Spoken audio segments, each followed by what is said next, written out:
down. High time. Lopes take the lead.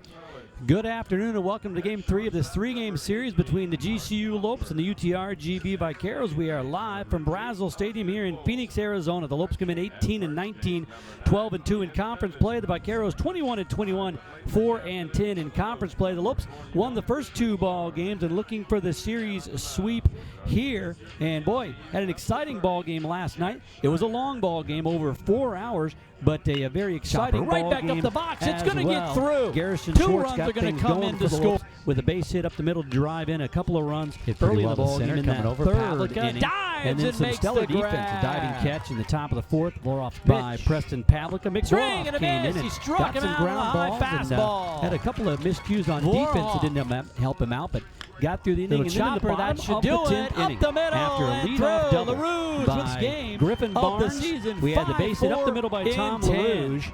And that was the game winner, the walk-off for GCU. They win the first game 9-4 on Friday, and that ball game last night 5-4. The Lopes have their freshman lefty on the mound, Jack Schneider, with the chance on Sunday to pitch for the series sweep. Michael Potter here with you, and Alex Larson as well. And Alex, with Schneider on the mound, the freshman's really locked it down. 3-0 on the year, a 3.60 ERA. He has pitched well for GCU, and it's been huge for the Lopes to get him in there and have that Sunday guy they can count on. Yeah, and how about the Lopes pitching staff as a unit, moving from out of conference play in 5.96 ERA to 3.00 ERA when it matters in conference. So Schneider looking to build off that. His last start, or his last win, I should say, was against Sacramento State, a good outing. Went about 5.2 innings, only 5 hits given up and 6 strikeouts. Leading off, Conrad McMahon for the Vaqueros. McMahon, the leadoff man, all 3 games here. We'll get you their batting order in just a moment. First pitch in there for a strike, and Schneider gets things off on the right foot.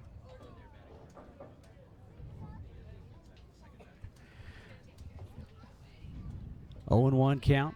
Next pitch to McMahon. A swing and a miss, strike 2. Conrad McMahon leads things off. The sophomore in center field, Jose Garcia, the left fielder, bats second. Joseph Collazo, the DH, bats third. Austin Senior, the second baseman, hits fourth.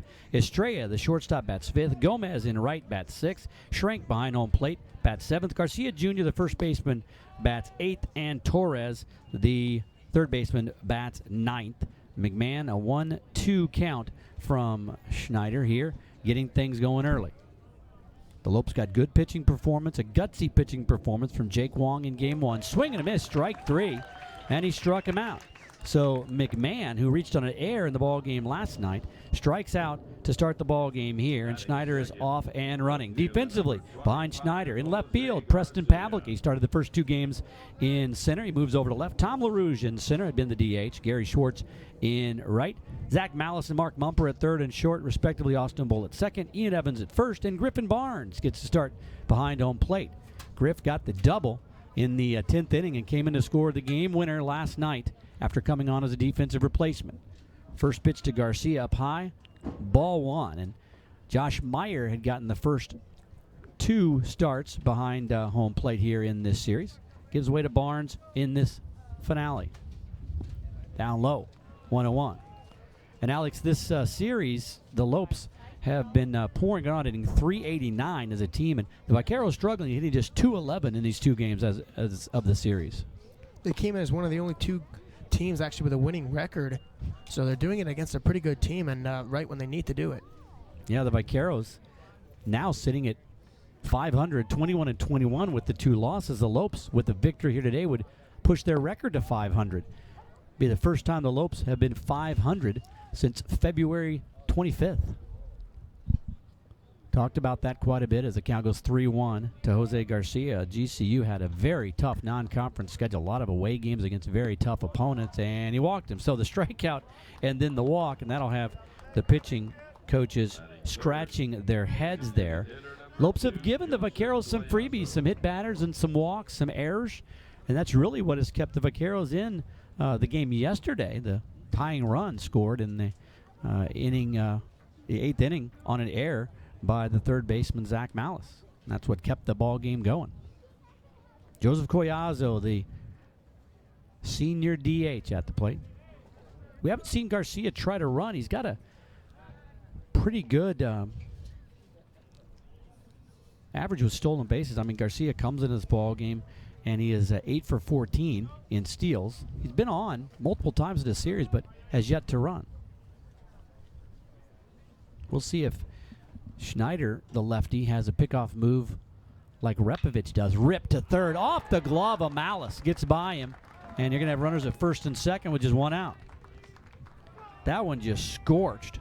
Base hit single by Collazo. That got on top of Zach Malice before he could even react. Pure reflexes there. So now you got 2 runners on, and boy, that ball hit very hard. Looked like a hanger right up around the belt high.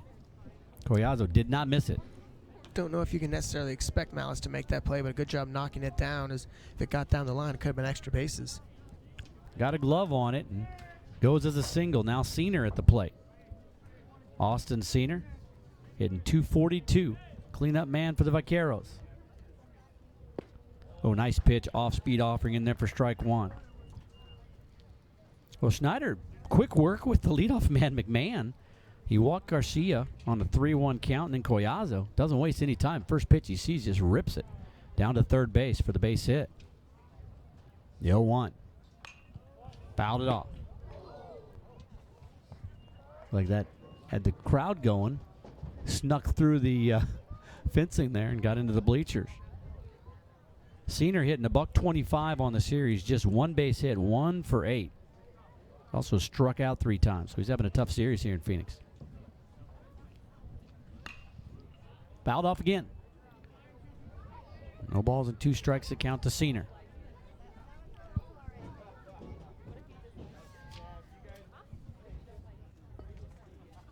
Beautiful warm day here in Phoenix, Arizona. 93 degrees up to about 97, 98 by the time we get this game in the books.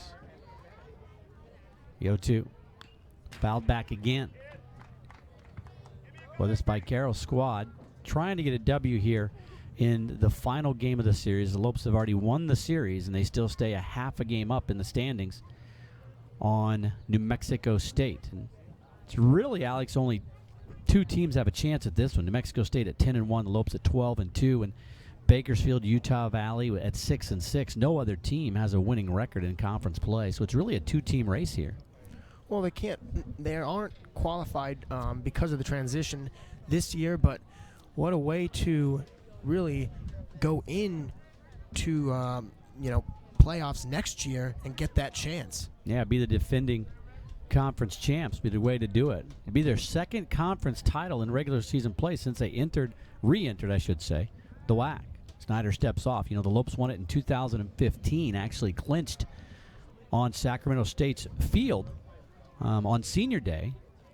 Unfortunately, Sac State had to do their Senior Day festivities after losing the conference, but they then went on, and Bakersfield won the tournament and got the automatic bid. Bakersfield, I believe that year they played UCLA in the regional and knocked them out of the tournament. Got 1 win.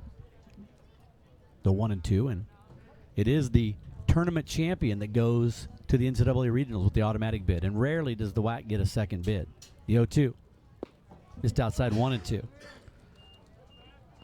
But that would be huge for GCU. I mean, 4 years into the conference, you win it 2 out of the 4 years. Nobody else has repeated in that amount of time. It was Sac State, then the Lopes, and then Seattle. And it's going to be between GCU and New Mexico State for the conference title this season. The 1-2. Just missed.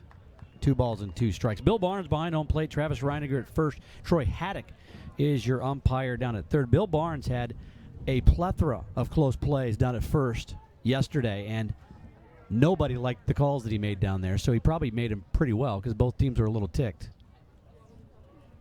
2 balls, 2 strikes, just 1 out, a couple on. Snyder in a bit of a jam here in the first inning. That one hit into left. Pavlica going back, makes the catch in front of the warning track. 2 down. Coach Stankiewicz rarely likes to make many changes to his lineup as Ivan Estrella, the shortstop, checks in. But today, he put LaRouche, who'd been the DH, back in center, Pavlica over in left, with Garrison Schwartz, a stalwart, in right. This is the best defensive outfield the Lopes can pretty much run out there. And they have been tracking balls down all series. 7-5 in finales, looking to sweep this one. First pitch in the dirt, gets away from Barnes, and both runners are going to move up. Boy, Collazo stopped halfway because he wasn't sure if the runner in front, Garcia, was going to move up. So the wild pitch moves 2 into scoring position. And Estrella with the 1-0 count. And now has a chance of base hit to give the Vaqueros the lead in the ball game. One hard hit ball, a walk, and a wild pitch, and you got runners in scoring position with 2 outs. Estrella is good for third most on the team in RBIs, 27. Ooh, breaking pitch missed inside 2-0. Well, the Vaqueros in the ball game on Friday night, the opener, scored a run in the first, and then the Lopes came back and tied it, and then the Lopes took the lead in the second. Into right. That should do it. Schwartz backs up. Now he comes in, makes the grab, and that's the inning. So it wasn't as easy as maybe they had wanted, but Schneider pitches around the walk and the base hit single. No runs on 1 hit. There were no errors, and there were 2 left on base. We go to the bottom of the first. No score with the Lopes coming up. If you're visiting campus this spring, why not stay at the GCU Hotel, featuring comfortable rooms, a resort-style pool, and the Canyon 49 Grill? It's the perfect place to stay when coming to GCU. Rooms start at $79 a night. Book a room today at gcuhotel.com.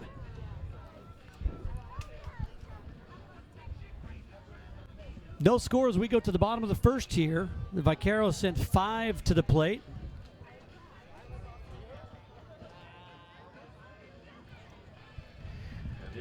Lopes coming up to bat. We'll give you their lineups here as GCU looks to sweep the series here and even their record at 19-19. Leading off, playing second base, Austin Bull. Batting second, the hero from last night had the walk-off base hit single in between a draw and an infield. Tom LaRouge back in center field, bats second. Preston Pavlica moves over to left and bats third. Garrison Schwartz in right field, batting cleanup. Ian Evans drops from the 3-hole to the 5-hole. He'll play first base and bat fifth. Zach Malice batting sixth and playing third. Greg Sines into the lineup for the first time in the series. The DH batting seventh. Mark Mumper, the shortstop, moves up from the 9-hole to the 8-hole. And Griffin Barnes in catching in place of Josh Meyer, who started the first 2 games, bats ninth. So Bull, LaRouge, Pavlica, Schwartz, Evans, Malice, Sines, Mumper, and Barnes. And they will face the hurler for UTRGV, number 31, Luis Acosta. Acosta pitching 5.56 ERA, a record of 0-1 in 16 appearances. This is his second start. 22 2/3 innings. He's given up 20 hits, 14 runs, 14 earned runs. Walked 13 and struck out 27. Opposition hitting .253 against Acosta. He's got 6 saves on the season, so looks like they're trying to move him into that starting rotation here. Obviously, pitching well out of the bullpen. Just his second start, and we'll see how he handles GCU.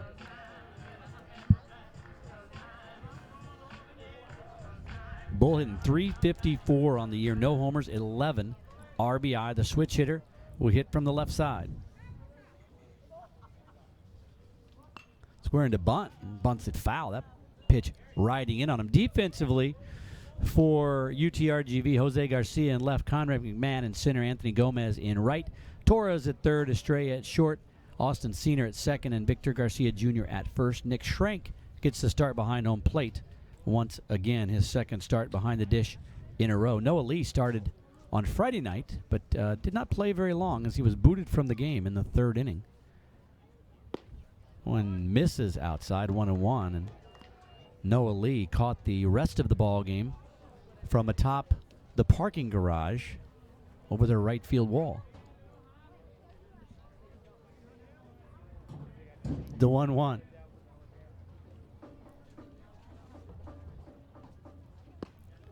In there for a strike, 1-2. Where Acosta's really got some size to him. Really gets his body behind it. big kid, huh? Really get some velocity on that pitch. Trying to think of who it reminds me of in the major leagues. The 1-2 to Bull, looking for his first leadoff base hit of the series. Shouldn't get it here, Estrella. Those high, the tag in time to get Bull. So Bull that a little bit late to try to go into a slide, and Garcia Jr., who we've seen make some stellar plays defensively, a fantastic catch over the shoulder in foul territory, crashing into the wall out there. This time he bails out his shortstop, Estrella. 6-3 on the putout. LaRouge at the plate. A routine play over at short. Good job of Garcia to get the tag there. Really no chance as he was right in the middle of the base path, so Bull couldn't get around. Tommy had the walk-off base hit single against the drawn in infield last night in the 10th. Swing and a miss, strike one. Yeah, that single walk-off to win the ball game 5-4 for GCU occurred 4 hours and 9 minutes after we started that ball game, the longest game of the year for GCU. And I think I was broadcasting the softball game, which had started 2 hours after you had started. We just finished up when you guys were as well. The 0-1. Up high 1-1. You guys actually started 3 hours out. We were at 2. I'm sorry. You were at 5. Okay, there you go. We were thinking we were going to walk over to the softball stadium, which isn't too far away, catch the senior day festivities, and you guys finished about the same time we did. Well, the games were polar opposites. Softball run ruling them in 5.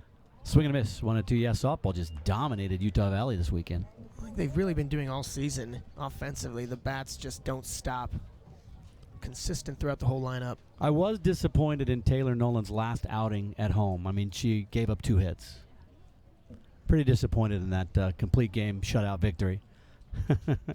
What disappointed me was that she could have had a no-hitter. Ooh, the 1-2 misses. 2-2.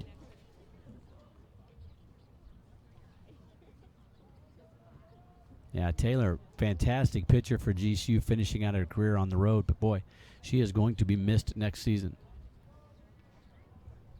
LaRouge hitting .330 on the season.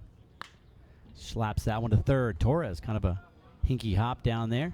Makes the play and throws over. We've seen some interesting hops down there at third base. This is the best baseball field in the Western Athletic Conference. We'd put it up against a lot of the fields in the entire western part of the United States. The crew does a fantastic job. But we have seen some weird hops this season down there at third base. Malice has gotten his share of bad hops. That one took a little bit of a weird cue, but then more probably the English on the ball, slapped by LaRouge as Pavlica steps in.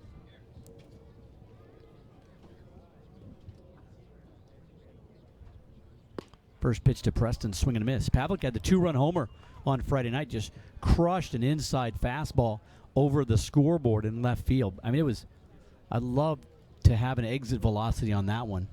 Ball really jumps off of his bat, and he just crushed that one over left field. It was on a line, too. Swing and a miss, 0-2. That's right, you were doing the camera, right? I was. It was hard because... Did you catch up to it? I think the trajectory was still going up by the time it left the wall. Pavlica down 0-2 here. Preston hitting .235 on the year, the 1 homer and the 3 RBI. The pitch. Outside corner, strike 3. Boy, a delayed call there from Bill Barnes. It looked pretty good as Acosta paints the corner. So both pitchers get a strikeout in the first inning, but Acosta gets them 1, 2, 3. No runs, no hits, no errors, nobody left on base. We've completed one. No score here from Brazel. This is Lopes Baseball on GCU TV. Learn the art of hospitality management at GCU, right in the heart of Phoenix, Arizona, a top tourism market bustling with opportunity for our hospitality students. Join the student team at GCU Hotel, delivering unmatched service plus amenities like the Oasis Pool, Fitness Center, and Canyon 49 Grill. Learn golf management at GCU Championship Golf Course, featuring over 7,200 yards of expansive tees and tree-lined fairways. Find your purpose at Grand Canyon University. Visit gcu.edu. Schneider back on the bump here as we go to the second. No score in this one. 1 base hit in the ball game. That was the number 3-hole hitter for the Vaqueros. Joseph Collazo just scorched one down to third off the glove of Malice. But Schneider faced 5 in that first inning. He pitched really well. I mean, the walk hurt himself, and then the wild pitch hurt himself. The one hard hit ball, other than that, a strikeout and a couple lazy fly balls. So not a bad first inning, even though he faced 5 in that top of the frame. Well, you look through Schneider's numbers, and he's not really a guy that goes too deep into the game. Not really making it past the 6th inning, 5 2/3 the most he went, like I talked about against Sacramento State. So the more he can keep his pitches down, the more innings he can go. Yeah, and talking to Coach Stankiewicz, as Snyder will face Gomez, Schrenk, and Garcia Jr., 6, 7, and 8 for the Vaqueros. You know, they really felt like Schneider was going to mainly pitch out of the bullpen this year. You know, had high expectations for Deegan Hart coming in, being a starter, Jake Rebovich, Jake Wong. They knew that's pretty much what they want to do. They thought Schneider might fit in the midweeks and, you know, maybe come out of the pen. Deegan Hart struggled, as we know, and Schneider just has found a home there on Sundays. I'm going to say they made the change, and he did a good job in the transition, like the Diamondbacks actually saw they had to do in the last couple of years. And, you know, since he did a good job, why switch him? Yeah, he won 3 in a row. Beat Bakersfield on the 26th of March, beat Northern Colorado on the 2nd, and beat Sac State on the 9th. Missed outside with the fastball, 3-0 on the season. The others have been no decisions. You know, this has 5 starts. Last time out at Chicago State, you know, as you mentioned, Alex, 4 1/3 is all he went, but you know, only gave up a couple of runs, had 5 strikeouts, the 2 walks. That one hit really hard to left. Pavlica back up off the wall. Boy, Preston looked like he had a beat on that one, so a leadoff double by Gomez. And I'm not sure if we got a good shot of that or not, but boy, looked like Preston had that one measured. Left up, but just over his glove and off the wall. Well, initially it looked like he mistimed it a little bit. Thought the wall may have been a little bit closer than it actually was, and jumped a little bit earlier than it should have. Here's a shot of it, and yeah, that ball got out there in a hurry. He was ranging back, and you're right, he probably had another step or two to go, but made the leap and just couldn't come up with it. So Gomez on, second base hit of the ballgame for the Vaqueros, and now Nick Schrenk at the plate. Schrenk, the catcher, got the start yesterday, and getting the start here again today. First pitch to Schrenk. Down low. Ball 1. Nick Schrenk on the season, $188. No homers and 1 RBI.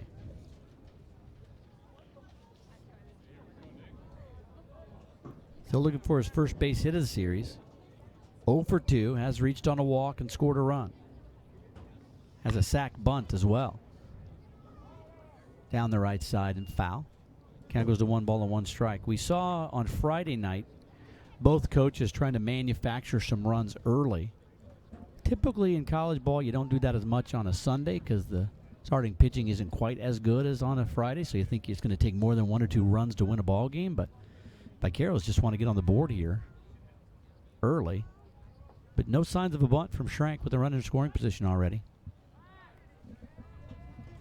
Manny Matrano, the skipper for the Vaqueros in his 9th season. Of course, Andy Stankiewicz in his 6th season for GCU. And we mentioned chance to win the conference title this year for the Lopes. It'd be Coach Stankiewicz's 2nd conference title since moving the team back to the WAC. That one's going to slice foul and out of play. 1 ball and 2 strikes. And Coach Stankiewicz's 2nd season with the team, he led him to the Division II College World Series out in Cary, North Carolina when the Lopes were still playing Division II baseball.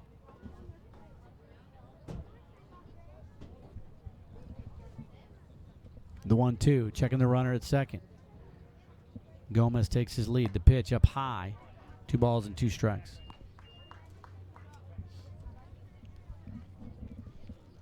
Well, the excitement of game 1 was the starting catcher, Noah Lee, unhappy with some balls and strikes calls, was chirping the whole game. And in about the 3rd inning, the 2-2. In the air to center. LaRouge starts back. Now he comes in. Let's see if the runner tags. Gomez is a statue on second base. Doesn't even... Typically you'll see the guy bluff or something. Boy, he was just in the starter's gate, and the pistol never shot. He just stayed right on the bag. So that makes it easy for the Lopes. The fly ball to center, and the man's out. No advance by the runner going. You typically don't see that. Usually the guy will be looking back for the ball, but he was looking right at his third base coach and never took his foot off the bag. Guess he figured didn't even want to take the risk of getting hosed by LaRouge. That'll bring up Victor Garcia Jr. Only left-handed hitter in the lineup for the Vaqueros. Garcia Jr., the first baseman. He is a junior as well. Rips that one, hit it pretty well. Schwartz going back. Park might not contain it, looks up, and it's gone. Well, he could tell he scorched that one off the bat, and Schneider finds himself in a hole here, 2-0. Victor Garcia Jr. has not had a great year, hitting .218, no homers and 12 RBIs. Now he's got 1 homer and 14 RBI.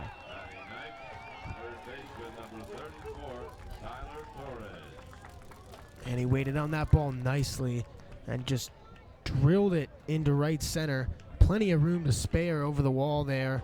The higher part towards the 375 sign. Number 9 hole hitter Tyler Torres fouls it off.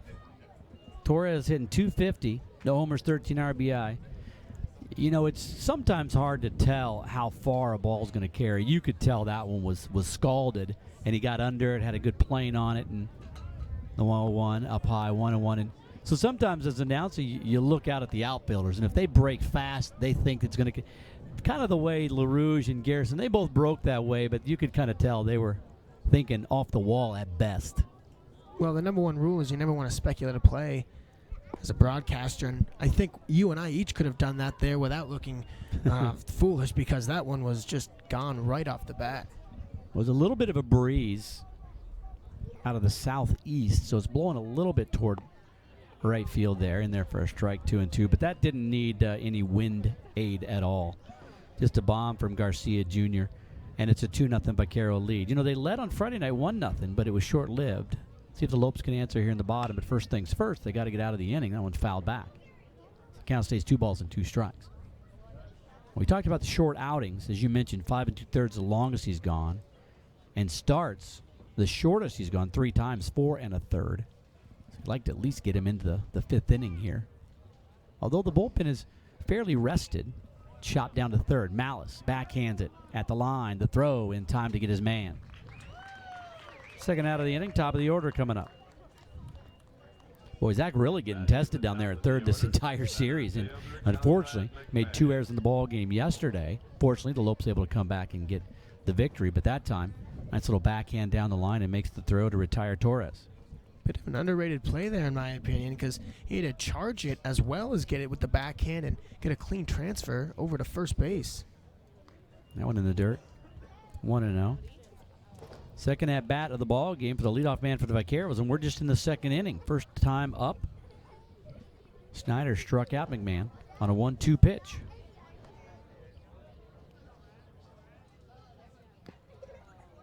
Foul back, 1-1. McMahon, 281 on the year, no homers and 16 RBI. The right-handed hitting sophomore center fielder. We have seen him make some really good plays out in center field this series. He's patrols a nice center field. Little flare, that one's going to get down in front of Garrison Schwartz, who hustles over it and fields it. A little slow, and he thought about throwing behind the runner, but he'll bring it back into second. So another base hit. The 4th base hit of the game against Schneider, and now you got a runner on first with 2 out. Jose Garcia. Schneider averaging 7.91 strikeouts a game, so not necessarily deceptive or overpowering, but his strength is pitching in good situational positions, hoping to get ground, well, I guess 2 outs, but, you know, good situational pitcher is Schneider. Garcia had the walk, got all the way to third base, and was stranded there in the first inning. So hitting .333 on the year. 6 home runs for this guy, 27 RBI. We have seen the Lopes pitchers, specifically Repovich, pick off a few base runners to end innings. See if McMahon is thinking about trying to swipe one. He runs quite a bit, but he doesn't run very effectively. 5 for 12 in stolen bases this season. Has a good lead. That's a lead you can steal with. Big swing and a miss. Garcia was trying to hit the second 2-run homer of the inning. That would have been a second by a guy named Garcia, too. A junior, and just a straight Garcia. Would be the senior, I guess. McMahon starts and stops. Ball gets away from Barnes and can't find it, but McMahon going nowhere.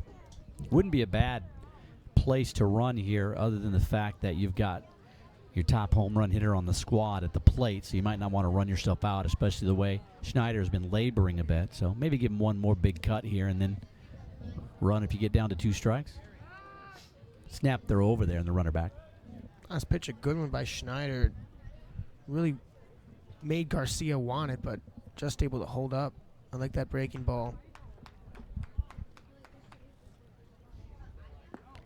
Down low, the back pick. Ooh, had a chance at him, but McMahon just in time. We've already seen one runner picked off. Malice in game 1 on Friday night with the bases loaded. Got picked off first by the catcher, Noah Lee, to end the inning.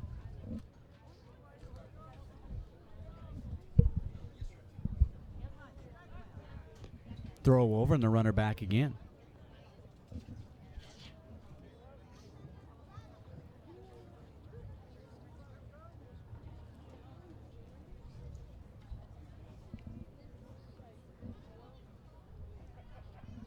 The 2-1, Schneider taking his time.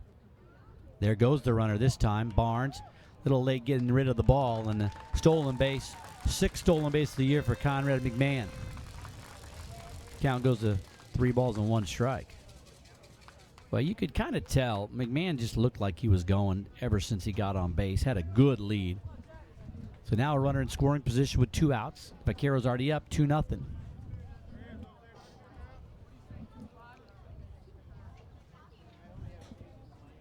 Just in the 2nd inning here. Pitch to Garcia. In there for a strike. Garcia's going to have to retrieve the bat he just tossed toward the dugout. Count goes to 3 balls and 2 strikes. And home plate umpires absolutely adore it when hitters do that to them. Yeah, in my They opinion, just love it. that's always been the most embarrassing thing as a hitter. You think it's a walk, and then you got to pick up your bat and do it again. Let's just hope Schneider can strike him out here. Get it close, and I think Barnes is going to give you the call. The 3-2 with 2 outs. Not close. Second time he's walked Garcia, and that one looked like it just came out of the hand, slipped out of the hand. The breaking pitch did not break, and now typically the Lopes will send their relievers down in about the 5th inning just to sit down there and be ready to go if need be, and they are all getting their gloves and heading down to the bullpen right now.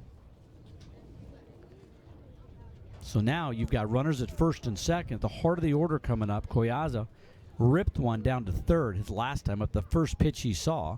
And you got good speed out there with McMahon at 2nd. Garcia, the left fielder, at 1st. Pretty good. And Evans playing behind Garcia at 1st, so he's going to get a good jump with 2 outs. He'll be running on the crack of the bat. Or the ping of the bat. Doesn't quite sound as good as say the ping of the bat. The crack of the bat, right? I mean, we all know that's not a wood bat, so it's not a crack, but creative license. First pitch, almost hit him. Bends back out of the way. 1-0 to Collazo. Joseph Collazo, the DH, 287 on the year, 4 homers, 33 RBI, and he's got a runner in scoring position here. Lopes have to keep winning to keep pace with all the wins that New Mexico State is piling up in the conference. The 1-0. In there for a strike, 1-1. New Mexico State in the top of the 6th, up 5-2, looking to sweep Northern Colorado in Las Cruces. And Seattle, don't call it a comeback, but it is. They were down 4-0, and it's tied 4-4 in the top of the 5th. A 1-1. Shot through the right side for a base hit. Let's see if they try to score him. Gary's got a good arm. Collazo comes. A good throw. Jumps over the tag, does Collazo. Barnes tried to one-hand it, couldn't come up with it. Had he come up with that, probably could have made the swipe tag and gotten the out. A good throw by Gary, but up the line enough that Collazo can score. So, second base hit single of the day. Collazo can drive in the run, so McMahon can score. Apologize. So, second base hit of the day for Collazo. McMahon hustling in, makes it a 3-0 ball game. So you got Garcia, moves up to 2nd, does not try to take 3rd on the throw. But, boy, another hard-hit ball, this time to right. And it's a 3-0 ball game. Senior, the cleanup man, up to bat. And the dirt gets away from Barnes, and things going from bad to worse for GCU as everybody moves up 90 feet. The second wild pitch of the ball game for Schneider. And I was going to say, we probably do a visit to the mound, and we're going to get one from Rich Dorman.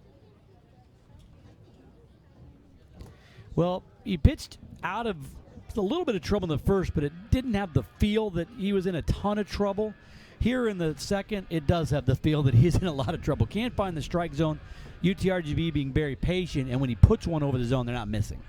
And now with 2 outs, the runners that were on first and second that allowed a force at any base have moved up to second and third. So a blooper or some green out there may score 2. Senior at the plate, the cleanup man, hitting just .241, but he does have 5 home runs and 25 RBI. And we got some action in the bullpen out there. We mentioned that he typically don't go out there till about the 5th inning, but Gabe Benavides, the 6'2" sophomore lefty out of Wilcox, Arizona, is heating up quickly. Dorman having a word with the home plate umpire as he slowly strolls back to the dugout. Rich Dorman in his first season as a pitching coach for the Lopes. 1-0 count to Senior. Runners on second and third. Fouled back 1-1. Senior flew out to left his last time up. This is the 8th batter of the inning. And this looks like it might be Schneider's least effective outing and his earliest exit from a ball game. In his 6th start of the year, the 1-1. Foul tips it into the mitt, up on a high off-speed pitch. 1-2.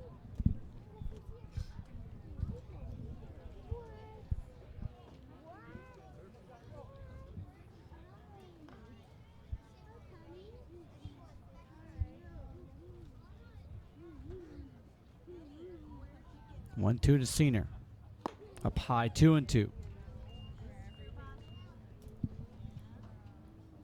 Schneider better not leave one of those pitches too high here. It's a cleanup batter in Senior, so. Yeah, he's got 5 long balls on the season, and the ball looks to be traveling pretty well here. It usually does during the day a little bit better than at night. 2 balls, 2 strikes, 2 outs, 2 runners on in the second inning. Deuce is wild here. Down low. The batter wears number 22 as well, so a lot of 2s out there. Now a 3-2 count. So Schneider got to come to him. Doesn't want to bring up the 9th hitter of the inning in Estrella, who's on deck with the bases loaded. It's always tricky. You got to give him something he's going to offer. That's something close. But as you mentioned, you can't groove something up high because he could make it a 6-run inning in a hurry. And now you miss. You load the bases. Payoff pitch. Good pitch, fouled it back. That one looked to be up a bit high and caught a lot of the plate, and Senior just missed it. Nice crowd rolling in here on a Sunday afternoon. About 94 degrees. Only supposed to get up to about 97. That's a nice day here in Phoenix. Yeah, considering what it's going to be in a couple weeks, I'll take it. So will everyone else. The 3-2. He walked him. That might be it if Benavides is ready. No movement from Coach Stankiewicz. He's talking to Coach Dorman, and now Coach Stankiewicz grudgingly hops off, and that's going to be it.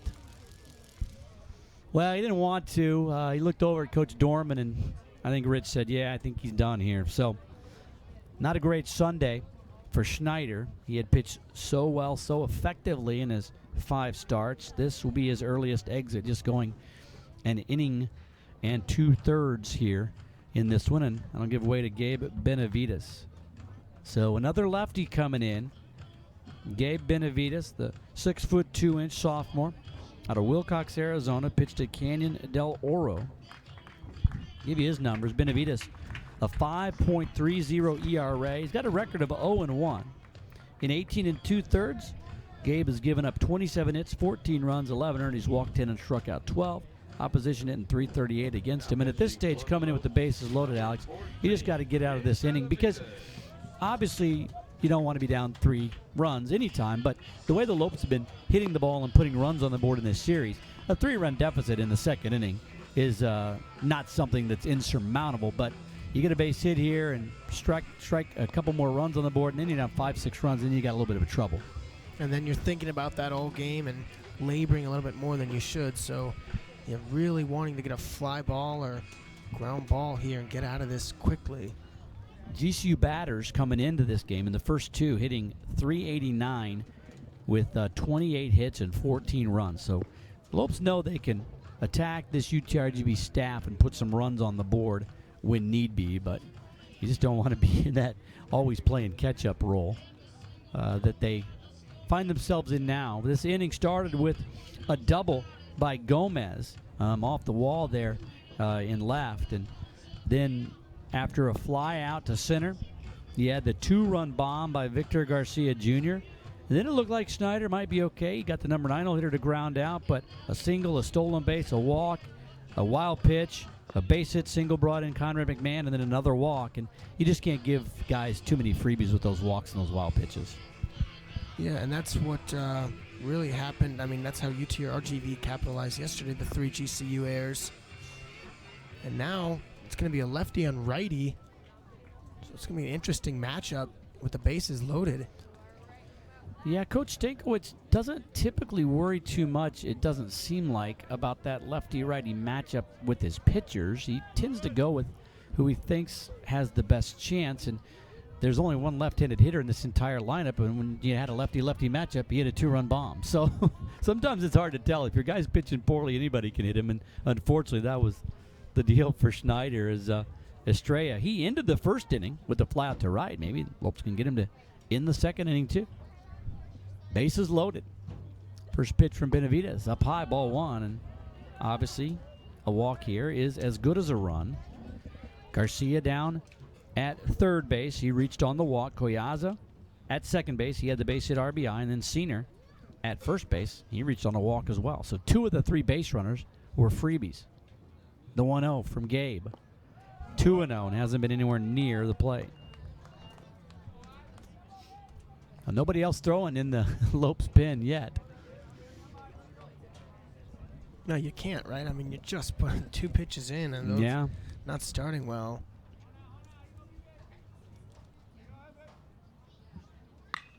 In the air, hit pretty well. LaRouge going back. Is he going to have room? He's looking up, and it's gone. Wow. A grand slam home run to dead center field, and I got to tell you, I did not think he got all of that one. Yeah, to be honest. Good grief. That ball just carried and carried and carried. Estrella makes it a 7-0 ball game. It really looked like LaRouge was going to have time and room to perch into that one. Well, it looked like, I mean, he hit it well, but I was actually a little surprised the way LaRouge just turned his back and started racing. And then he stopped as if to play one off the wall. Took me by surprise. I did not think he hit it that well, but boy, 2 home runs, a 2-run shot, and a grand slam, and it is 7-0. And that one ripped into left field. Well, UTRGV has found their hitting stroke. Gomez is now 2 for 2. He led off the inning with the double off the wall, and now he's got a rip base hit single. GCU's going to have to figure something out in a hurry here. They are in danger of being run ruled in their own park.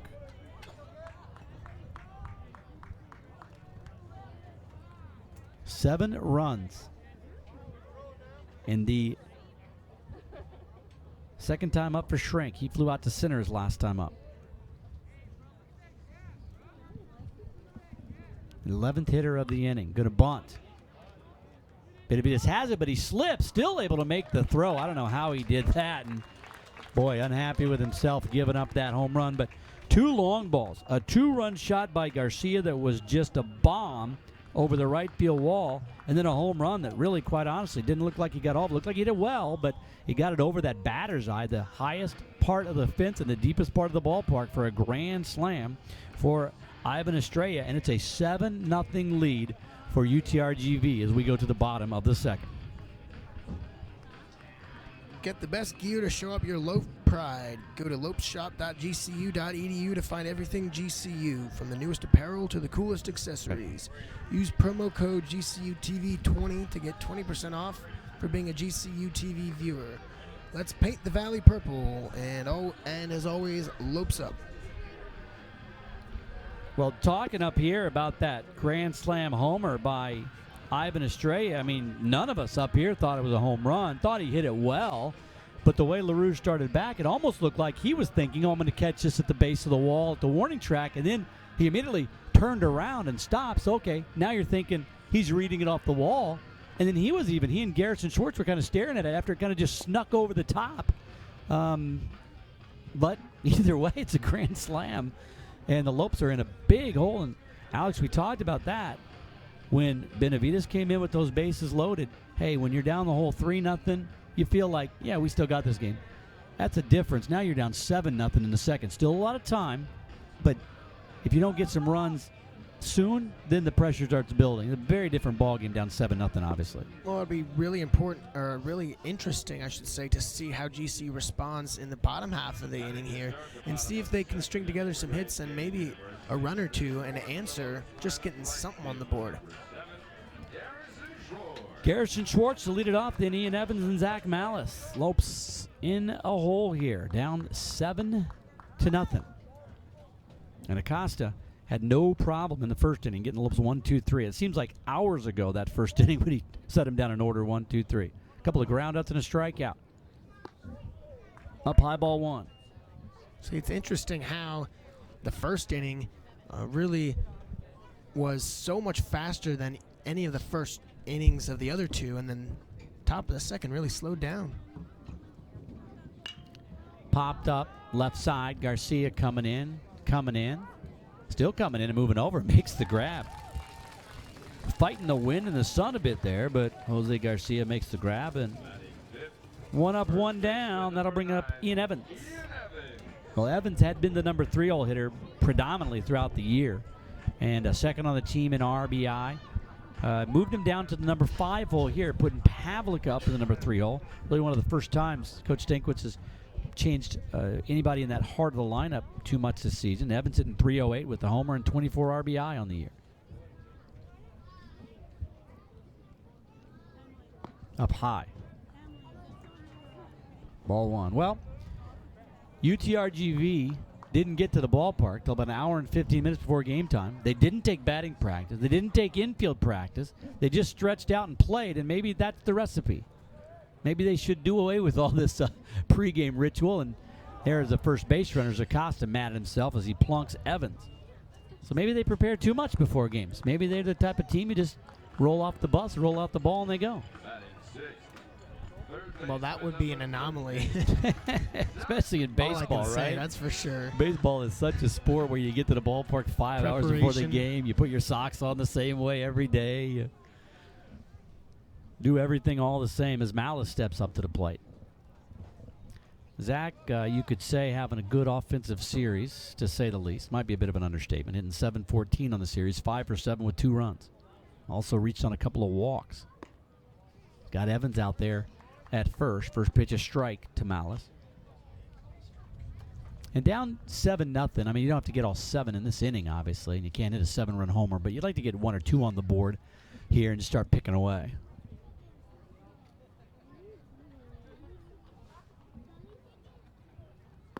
In there for a strike.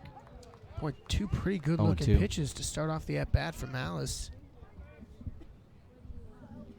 Zach unable to pull the trigger. Looked like he might have been looking fastball on that one and got the little breaking pitch. It was up a bit. Seemingly one you could kind of tattoo as a lefty, but I'm sure Zach was looking for something else because he didn't even offer at it. Now 0-2, he's going to have to take the best one he can get. The pitch, they go outside, well outside. That's really the book on UTRGV. We've seen them do it the entire series. Once they get 2 strikes, they set up on the outside, whether it's a righty or lefty, and try to get you to chase. Lopes pretty good plate discipline, though, up and down the order. Malice, one of those guys. Hitting .280 on the season with a homer and 14 RBI. The 1-2. Ground ball shot dive, the stop, the bare hand No. turn. That was pretty. 6, 4, 3. Wow. Credit where credit is due. The dive by Estrella, the flip from laying right on the dirt, the bare end by Senior, everything working out for UTRGV in this one. We've completed 2. 7-0 by Caros over Lopes. This is Lopes Baseball on GCU TV. Earning your RN to BSN degree online doesn't have to be without the college experience. Finding your purpose takes support from those around you. GCU's leadership offers over 3 decades of experience delivering our accredited RN to BSN program 100% online. Graduate in as few as 16 months, learning from full-time practicing nurse faculty in small classes. Integrate your education with your faith and Christian worldview. Find your purpose online at Grand Canyon University. Private, Christian, affordable. Visit gcu.edu. Well, we just saw a pretty good double play. 6-4-3 to end the inning. And, folks, if you missed it, you should probably rewind it. That might have been one of the best double plays that we've ever seen turn. Pretty phenomenal by Estrella, Senior, and Garcia Jr. And unfortunately for the Lopes, it was turned against the Lopes, and they're down 7-0 as we go to the third. Unbelievable for Estrella to get to that ball. I mean, it's hit pretty well by Malice up the middle. And the dive and the wherewithal to laying flat on the ground to flip it to your second baseman, Senior, who barehands the ball, which is hard enough, and then turns and fires to first. Well, we didn't think the ball off his bat would clear the center field wall, but it did, and I didn't think, honestly, that he was going to be able to get that ball up the middle, but like you said, a great job fully outstretching, and a good job of getting that ball up and out right to the second baseman. Well, this is a guy who started the whole thing. Victor Garcia Jr., a 2-run bomb in the second, which was just last inning. Got everybody going and put them up 2-0. They plated one on a base hit single and then a grand slam by Estrella. So Estrella having a day. The 1-0 in there for a strike 1-1.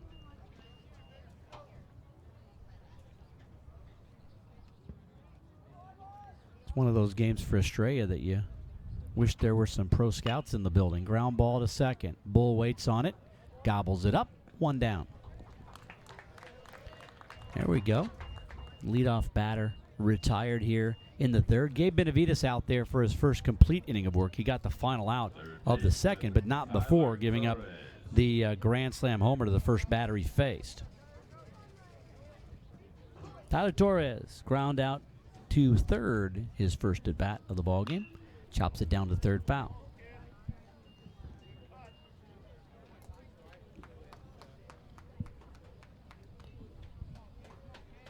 So now if you're the Lopes, you just need Benavides to go out there and retire these guys as quickly as possible and get back in the dugout. The 0-1. Fouled back. 0-2, and Benavides looks to be a little bit more locked in than he was coming on to relief in that second inning. Of course, it is a tough situation when you come to the ballpark thinking you're not going to go out to the pen till about the 5th inning. You go out there in the second inning. That one fouled off. Count stays 0-2. And then you're quickly inserted into a ball game. You're already down 3-0 with the bases loaded. And it all goes back to the mental aspect of the game and really the effect those things have on the psyche of players. Big difference. Outside, 1-2.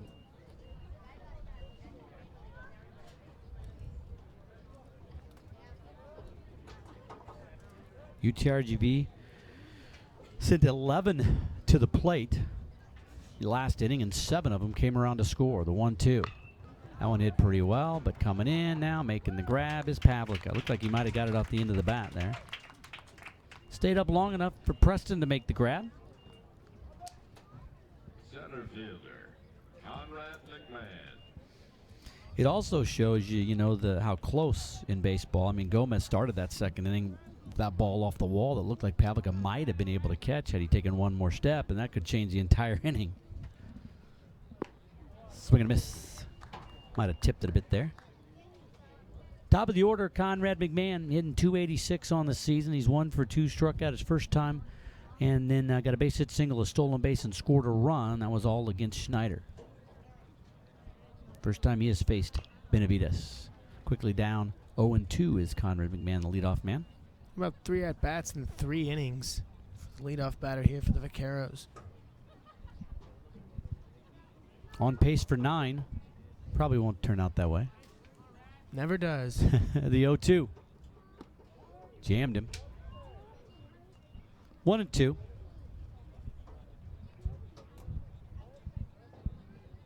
Well, the Lopes have the midweek against Kansas on Tuesday and Wednesday. Fouled back, and then down to Las Cruces for the biggest conference series of the season.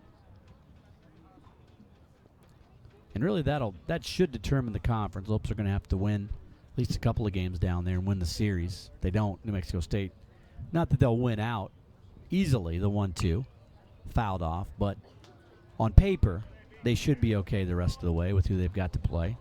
So Lopes have a chance to really win the conference down at Las Cruces next weekend.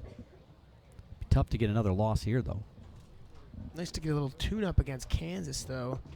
Swing and a miss struck him out. So Benavides much more effective here in the third as he gets him 1, 2, 3. No runs, no hits, no errors, nobody left on base, and gets his first strikeout of the ball game. We go to the bottom of the third, 7-0. GCU trails it, but they are coming up. The World Hip Hop Dance Championship is coming to Phoenix. More than 4,000 of the world's best dancers from over 50 countries will come together to compete in this week-long event that all comes together for the championship. Finals on August 12th at GCU Arena. Tickets are on sale now at gcuarena.com. Little known fact, our very own Josh Hauser was a hip-hop dancer back in his junior high days. Josh up here in the press box. Are you going to be a judge in that, Josh?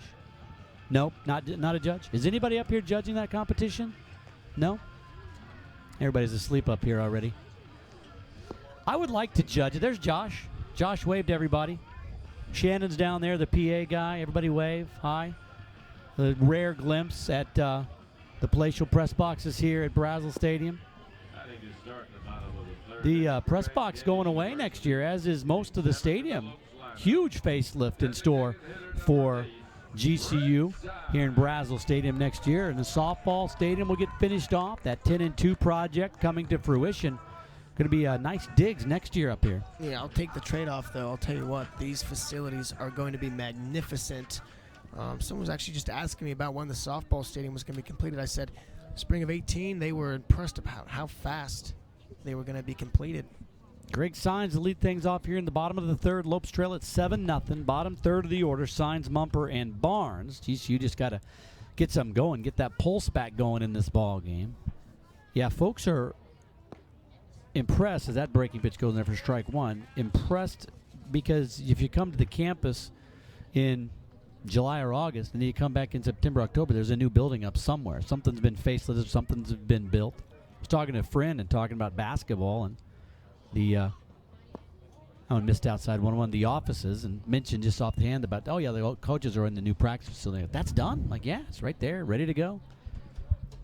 University of North Carolina practiced in there when they were out here on the road to their national championship. The 1-1. Up high. Schrank tried to frame it. 2-1 to Signs. Craig getting a chance as the DH. Hitting .292 on the year, 2 homers, 7 RBI.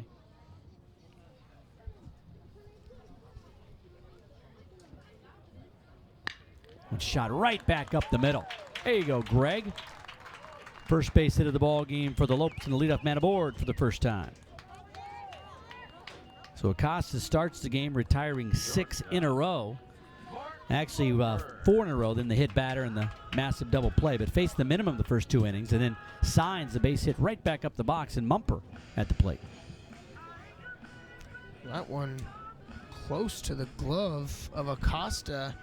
He was a little upset with himself. He didn't catch it, but not really to be expected. That was a shot. Well, the way things have been going for UTRGV, I'm a little surprised he didn't catch it. Mumper bunting, down 7. Torres, throw to first in time, so they move their runner over. So Coach Stankiewicz calling for the sack bunt. 5-4 on the putout, and or 5-3, excuse me, on the putout, and now Signs moves over to second. That'll bring up the number 9 hole hitter, Griffin Barnes. And I'm glad I did, and I was about to say that typically Mumper would be bunting in this situation, but probably not here, down 7, and he bunted. So I usually try to outguess Coach Stankiewicz, and I'm probably wrong, I don't know, maybe 80% of the time, 85% of the time, which is why I'm up here and he's down there, and why he played Major League Baseball and I didn't. Barnes takes time. I was talking to some of the parents, too, about this long ball game yesterday, and one of the reasons is because UTRGV takes forever to get the calls in from the dugout to the catcher, who looks at his wrist guard and then makes the call of what pitch to throw. They take a long time in between pitches, just kind of a slow, grinding, methodical game when they're on defense. Barnes hits it. Not going to travel as he got under it. Catch made by McMahon, and there's 2 down.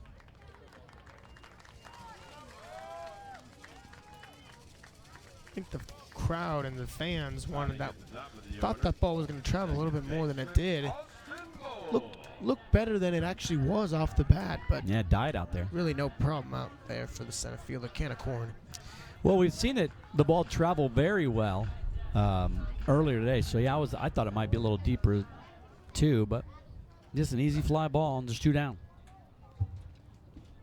Bull to plate. Now Bull taking his time, trying to disrupt a bit of the rhythm that Acosta's got. I wonder if Bull will step out and hear it all and try to break up the rhythm. Austin ground out to shortstop his first time up, leading off the bottom of the first. Swing and a miss. Swung right through it on the outside corner. 0-1 the count to Bull. Bull 3 for 10, hitting 300 with 3 runs scored, a double, an RBI. Walked a couple times in the series. Also had a couple of strikeouts.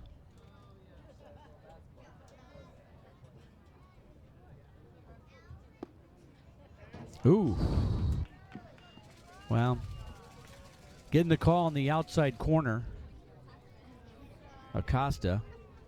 Now, normally, at an 0-2 count, the way UTRGV pitches, he'll throw a fastball about a foot off the plate outside. We'll see if they try to switch him up. Someone noticed Schrenke has been doing a pretty good job of framing the ball and getting the calls from Barnes behind the plate. And you go outside, but he was set up inside. 1-2. Yeah, that's a good point, because that last strike was well off the plate, easy to see from up here. But the way Barnes is setting up and the way it was framed, he gave him the strike call.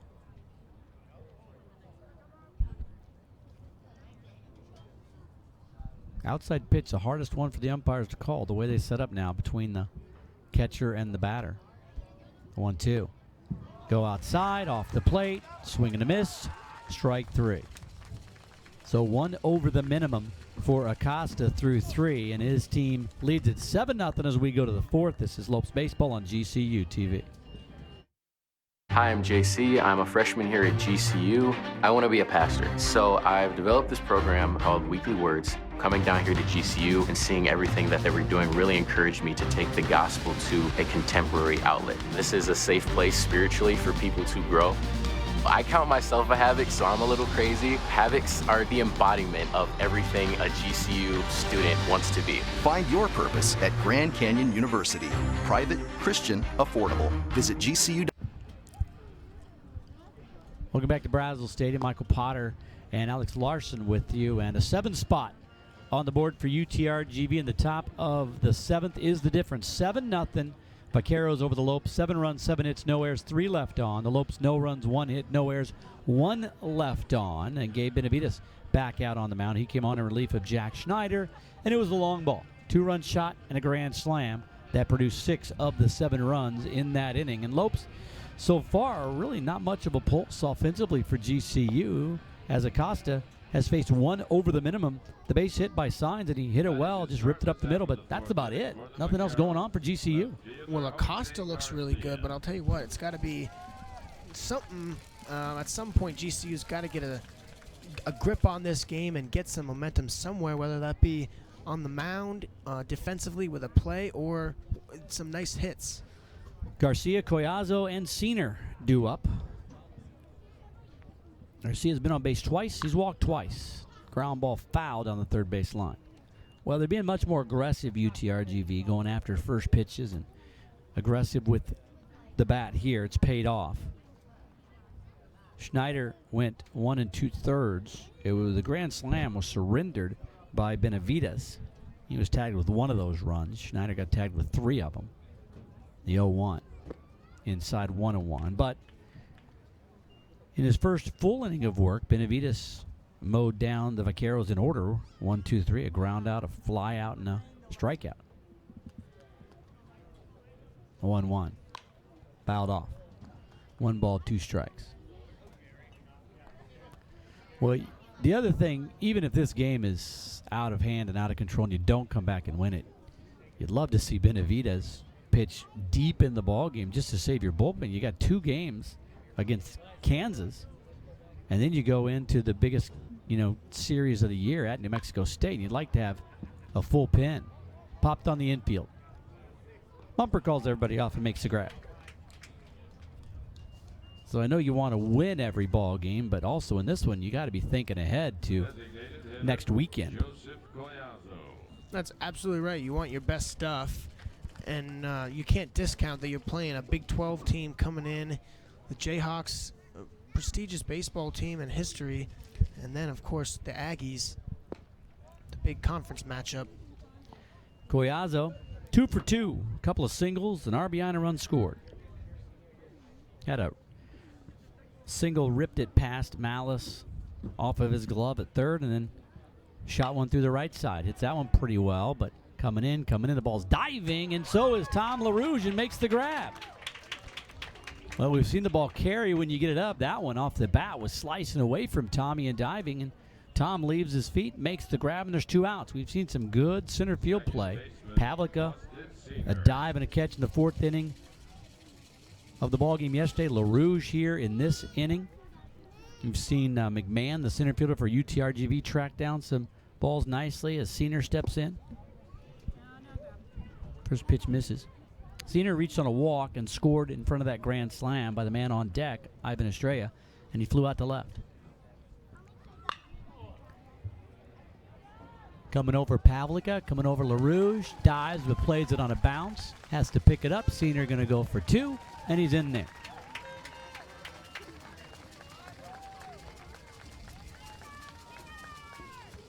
That one floated up there for a while. Seems like it might have been off the end of the bat, but kind of in the gap between the left and center fielder, so not really a chance to track that one down. So the 2-out double, and now you've got a runner at second, and so that catch by LaRouge turns out to be pretty big, because had he not made that grab, you'd have runners at second and third at best. Possibly a run might have scored again.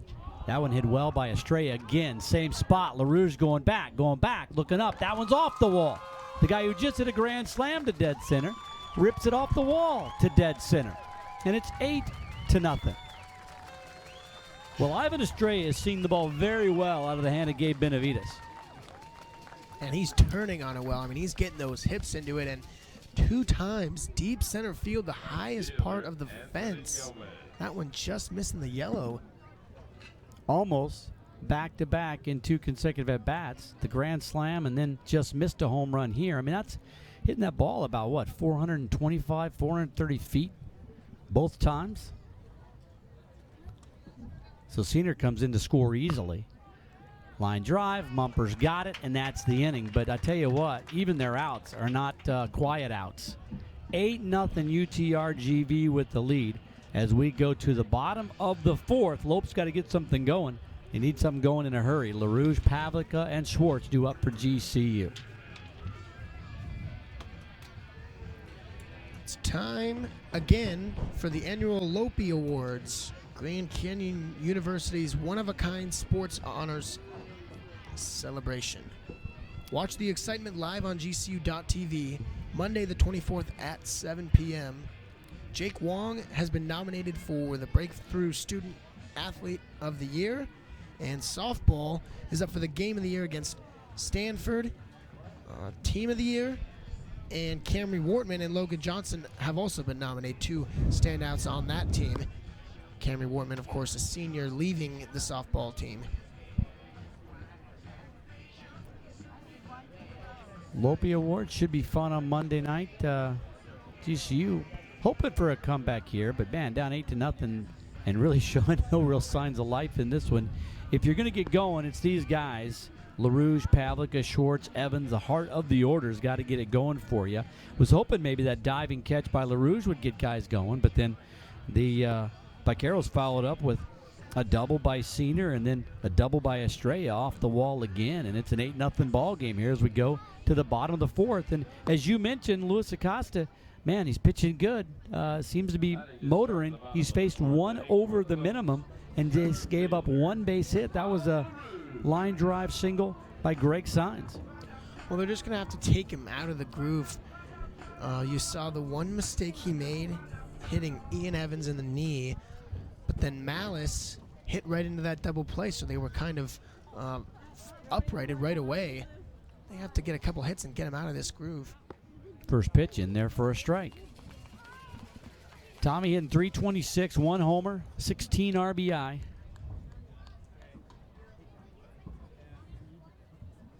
He ground out to third, his only at bat of this ball game, the 0-1.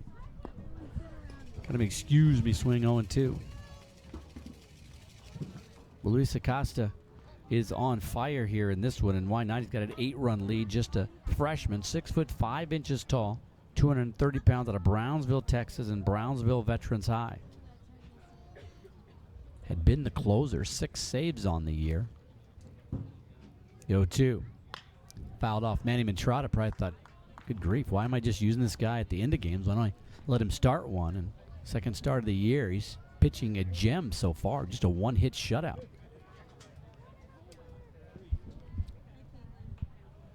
Can't think of exactly who it was, but one of the teams brought the closer out of the pen and brought him for a start and realized what he could do. Little chopper.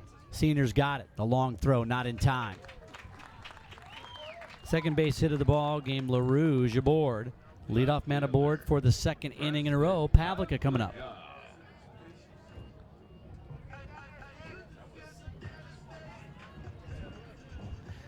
Yeah, that hit there, almost the exact same as LaRouge with the walk-off yesterday. The infield was in yesterday, so it snuck through. Little chopper. No chance they were going to throw him out after it got over the pitcher's head. And Pavlik at the plate.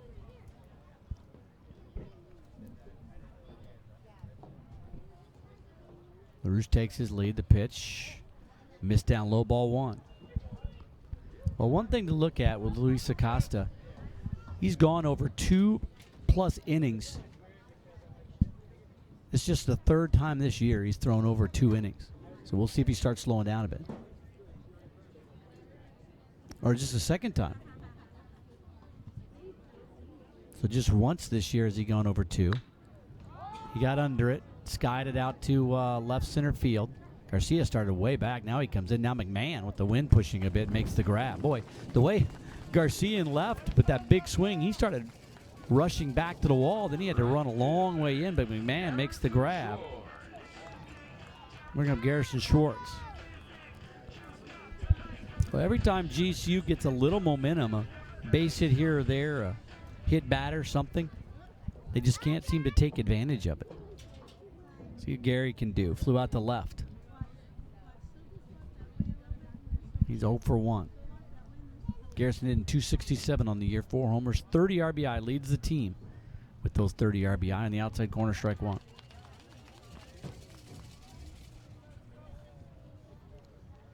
Schwartz having a good series, 5 for 9 with 5 RBI. Has a walk and a strikeout.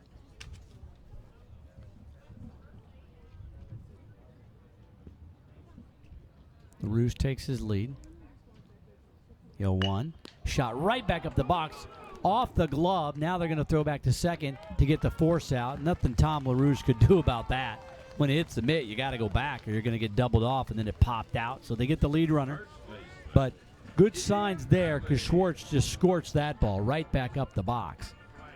Similar to what Signs did to get the base hit, but Signs was a little bit higher around the shoulder. That one right around the waist, and the glove pretty much right there on the follow-through. So runner on first, it's Schwartz with 2 outs now, and Ian Evans to play.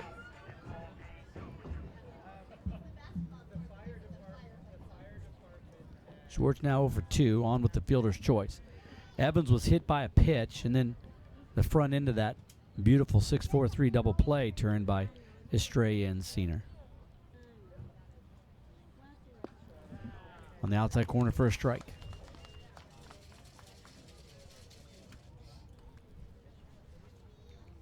I mentioned GCU's got that Big 12 matchup with Kansas on Tuesday at 7, and then on Wednesday at 1. And probably head out Thursday for Las Cruces. Ground ball. Estrella. Easy way. It's Senior. I think he did. He barehanded again. Now you're just getting cocky. 8-0 as we go to the 5th. UTRGV all over GCU. This Lopes baseball on GCU TV.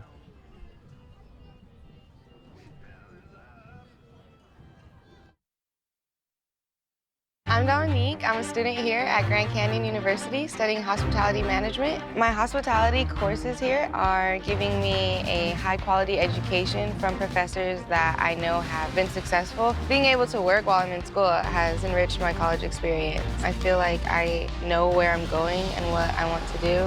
When they say find your purpose, they mean it. Find your purpose at Grand Canyon University. Private, Christian, affordable. Visit gcu.edu.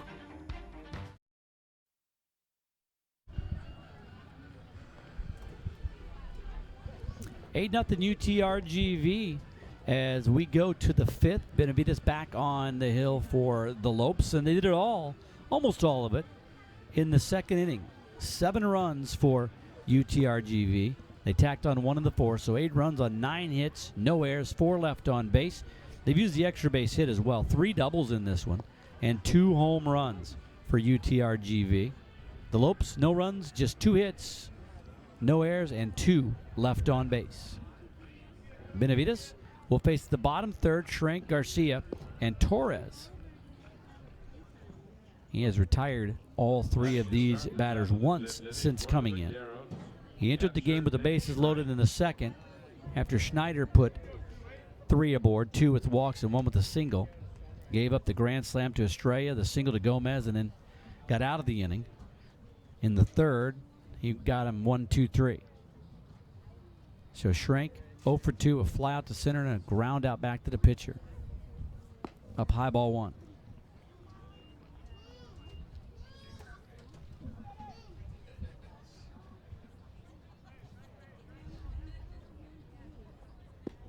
Outside, 2-0. Working fast out there on the mound. Fouled back, 2-1. The Lopes, one of the fastest working pitching staffs. Coach Stankwich, you could probably figure out why. A big defensive guy and much easier on your defenders when the pitcher is just grabbing the ball and going. Not a lot of standing around. The 2-1. They got around on that and pulled it foul. 2-2. Yeah, a lot of teams you'll see. Pitchers take a lot of time getting the signs either from the dugout and relaying them or just staring down the catcher. The 2-2. Breaking pitch, he turns on that and pulls it foul. A long way, but foul. Schrank looking to get the 3rd home run of the ball game.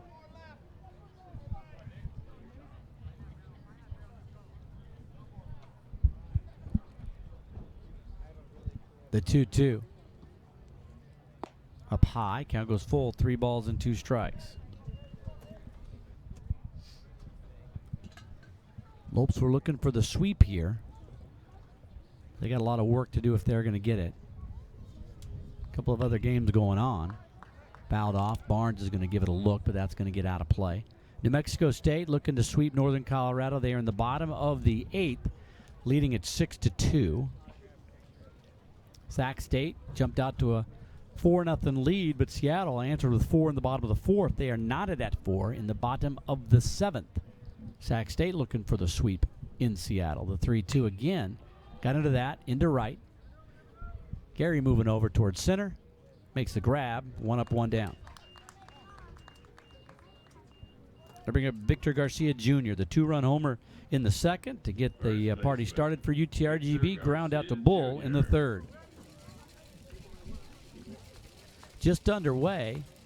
Bakersfield up on Arizona State. 1-0 in the bottom of the fourth. Utah Valley and Chicago State finished their series with a doubleheader yesterday. Swing and a miss, kind of excuse me swing.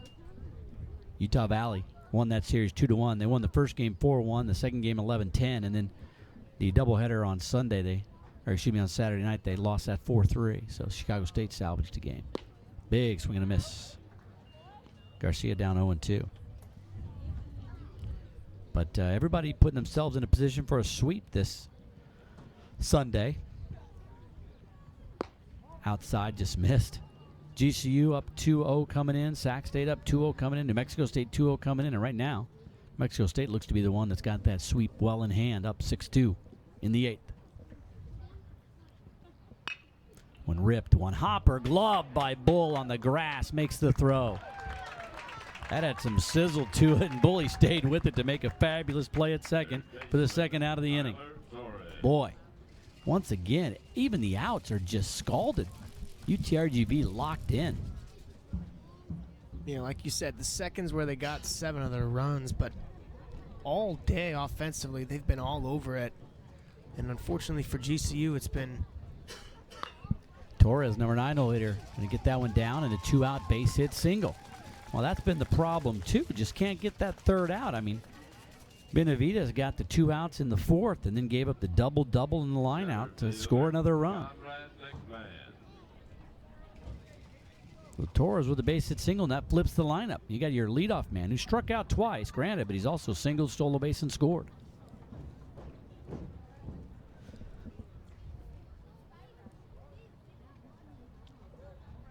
And right now, only 2 batters in this UTRGV lineup have yet to get a base hit. Fouled off right side. Coming over is Evans. He's going to run out of room. I hit the pole. Did not see. Might have clinked off the pole down there. Came back in on the field of play. Yeah, Garcia 0 for 1, but he's been on base a couple times with walks. And then Schrank 0 for 3. The only 2 batters in the UTRGV lineup without a base hit.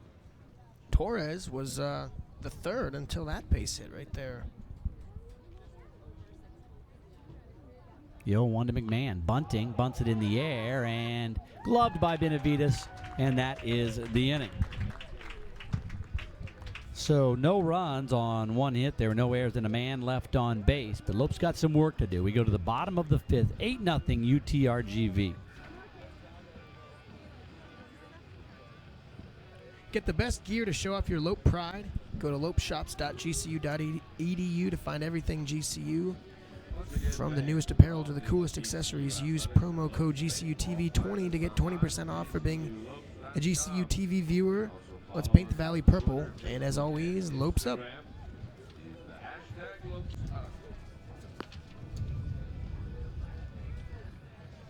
There's our man Dewey on the camera down there in the third base dugout with the Lopes gear on. It's pretty sharp. Modeling. There you go, Dewey. Nice job. Gonna give us the Lopes up? There it is. Oh, I like how it says Lopes on the sleeve. Incorporates pretty everything sharp, in yeah. there. Dewey, you look handsome, man. You look There good. it is. You got to do the. You got to show the guns. Do the, yeah, do the. There you go. Yeah. There you go. Careful now, you'll break the shirt. 8-0 UTRGV. Lopes need to show some guns here and get back in this thing. Luis Acosta, as I mentioned, he's only gone over 2 innings once this year. Now his second time, and the first time he did it, he gave up 5 runs. So we'll see how much he's got in the tank here. But boy, it sure made it look pretty easy, as he had 1, 2, 3 innings in the first inning, and then he faced the minimum in the second, gave up 1 hit in the third and 1 hit in the fourth. But the hits were right back up the middle, hit pretty well. See what Malice can do here leading off in the 5th. That one misses down low.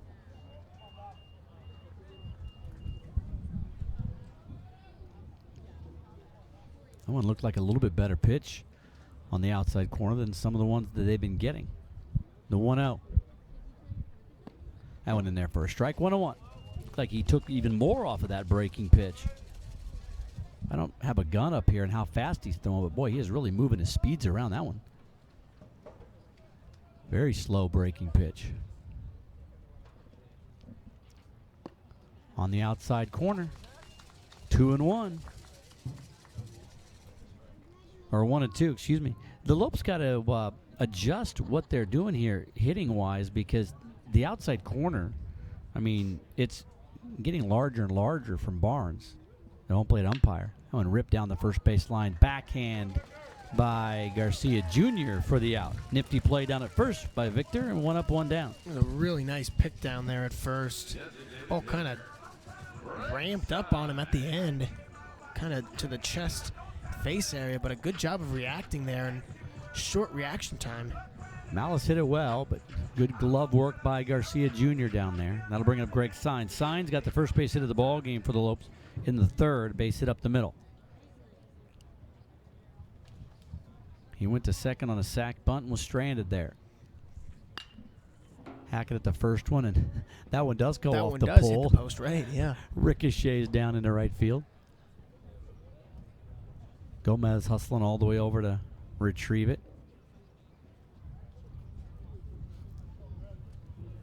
So Sines down, no balls, 1 strike.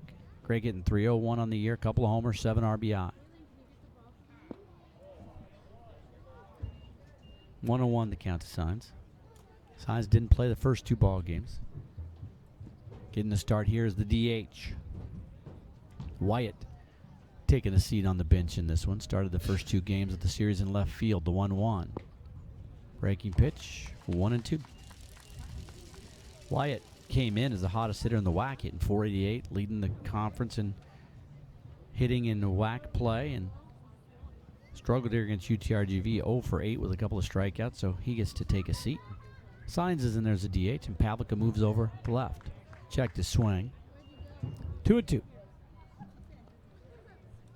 Schrank hasn't done a good job at the plate today, 0 for 3, but he's done a good job behind the plate, keeping a lot of these wild pitches in front of him. Not that it's really mattered, because the Vaqueros haven't had too many runners on base, but that's right. 2-2. Up high. Buzzed the tower there. Kind of goes to 3 balls and 2 strikes. Sines been back out of the way. Well, Schrank was the guy they brought over, and he was going to work into the catcher's mix early, but had some arm trouble, some shoulder issues, and just now getting back healthy. Catching for the 2nd straight day. The 3-2. 5th one. Acosta's got it. 2 up, 2 down. Jammed him, and Sines just able to get a piece of it. Mark Bumper at the plate. That one may hurt Sines a little bit. The inside or the end of the bat, either way, it might be a little bit of a stinger.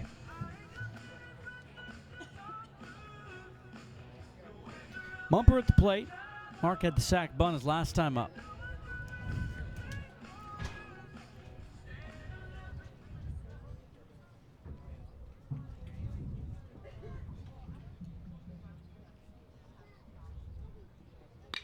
That one hit pretty well to center. McMahon going back, has room, makes the grab, and that's the inning. So Acosta gets the Lopes 1-2-3 in the 5th, and he is cruising, as are the Vaqueros. 8-0. GCU trails it as we go to the 6th.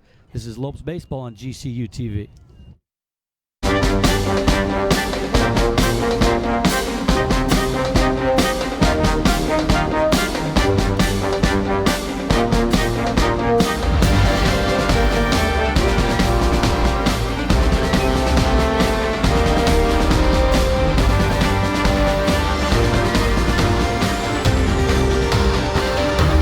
Find your purpose at Grand Canyon University.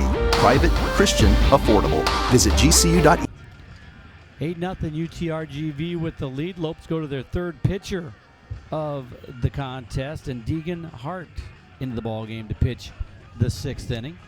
Hart wears number 26. He was going to be one of the starters. Started out as a Friday guy, Saturday guy. They moved him to Sunday and then relegated to the bullpen. Hart, the 6'3", 215-pounder out of Glendale, Arizona, and Sandra Day O'Connor High, played at Yavapai College. Just hasn't quite gotten things going. He's pitched better out of the pen, a 9.6 ERA, and 0-5 record. This will be his 7th appearance out of the bullpen.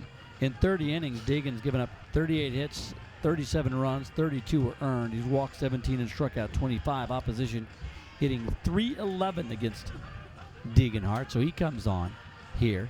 And everything has been working out for UTRGV so far. We got some fans up there enjoying the ball game. It's actually not bad. I mean, it's like 97 degrees, but it's not too bad right now, as you got some shade, and they've got some shade up there. I think it was Garrison Short's dad up there enjoying the ball game. As I mentioned on Friday night we had some folks up on the top deck because it's a beautiful night. Once the sun comes out, though, nobody on that top deck. They're going to drop down a deck or two and get some shade. I noticed that too. You look towards the night games, and honestly during the sunset too, and it's cool to see all the people up there, but then look up there, the sun's full blow and no one at all. But that's the beauty of the parking structure. Can utilize that for shade and watching the game. Garcia, Collazo, and Senior due up.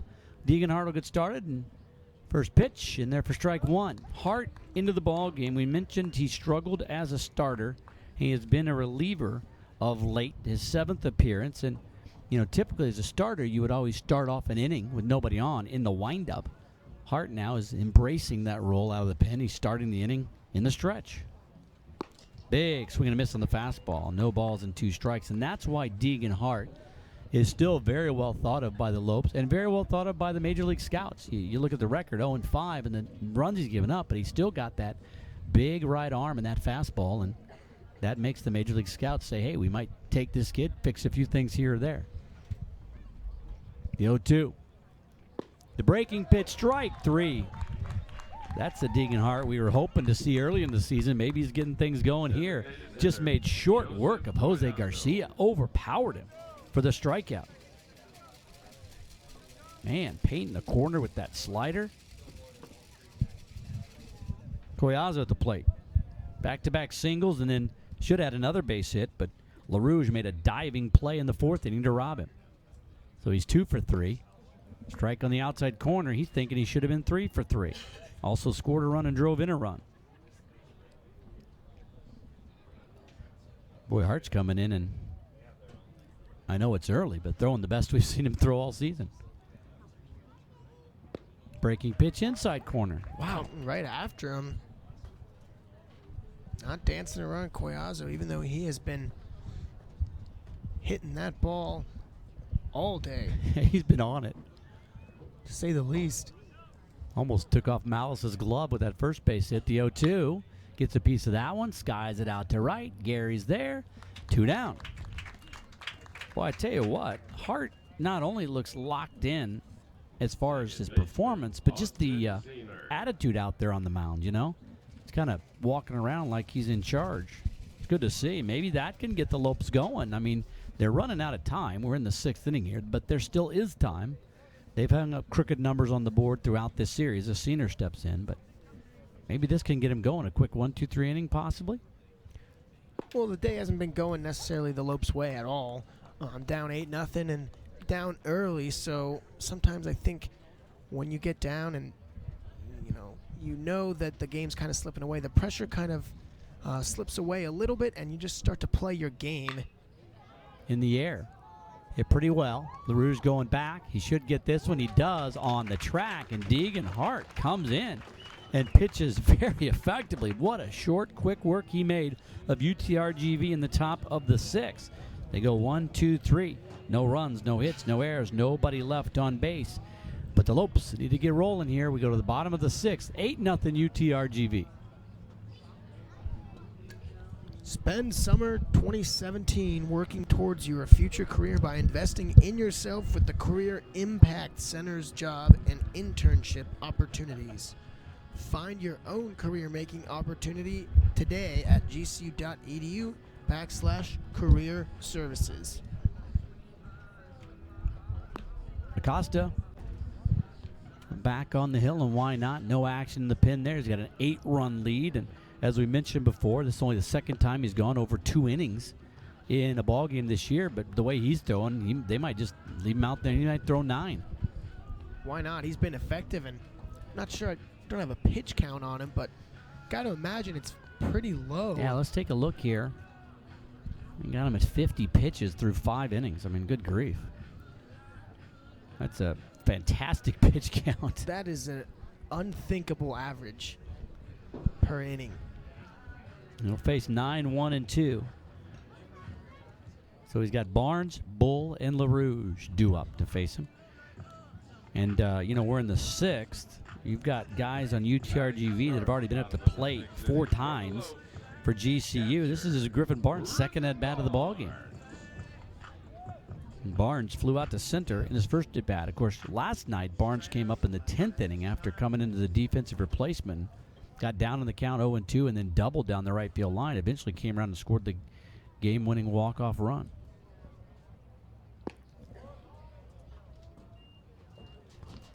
Ball 1.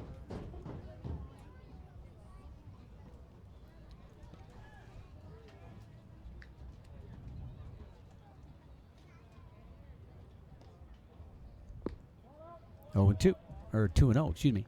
So Mumper, last inning, flew out there to center, and Barnes flew out to center his first time up. The ball in center field had been jumping off the bat for Estrella, but kind of dying out there. Lopes not quite squaring it up as much as they are. That ball should get down. It might get to the wall. It does. Barnes on his horse. He's thinking 3. But he's just going to hold up at 2 here. Second double of the series, leading off just like he did in the bottom of the 10th, leading off of the double. Now, last night, it was down the right field line. This time, laces one to right center field. So now the Lopes have the leadoff man aboard again. See if they can do something with it. So Griffin Barnes gets the double. Austin Bull at the plate. And Griffin's brother, Austin, is just down the road playing against the Diamondbacks. Diamondbacks going for the sweep on the Dodgers. Bull struggling at 0 for 2 in this ball game. Hitting .349 on the season. Doesn't have a home run, but has 7 extra base hits, 6 doubles and a triple. Outside, ball 1. Well, this might be just the thing and the spark that GCU needs. No outs, leadoff double, and the top of the lineup coming up.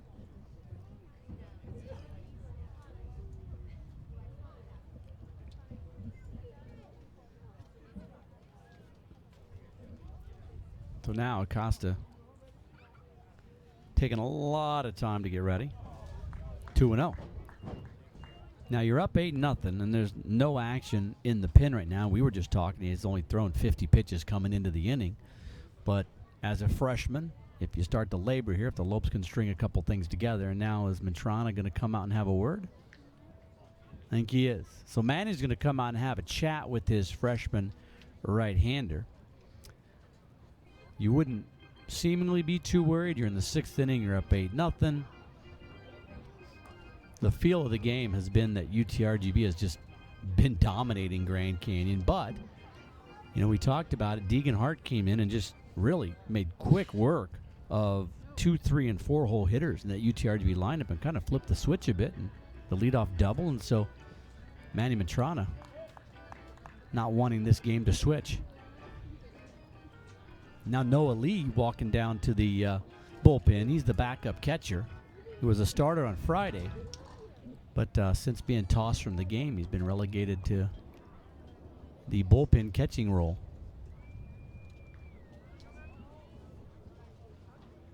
Ready to work, the 2-0. Ooh, Bull just trying to protect himself as that ball was riding in on him. 2-1. Well, that's too bad. Should have been a 3-0 count, but that thing was breaking right in on his face, and he was just trying to defend himself at that stage. Starting each at bat off 2-0 here in the 6th for Acosta, so laboring a bit more. That 50 is definitely going to rise. Barnes out there at second, his 3rd double of the season. Nobody out. Lopes still trail it by 8. Swing and a miss, and boy, Barnes has struggled picking up the ball from Acosta.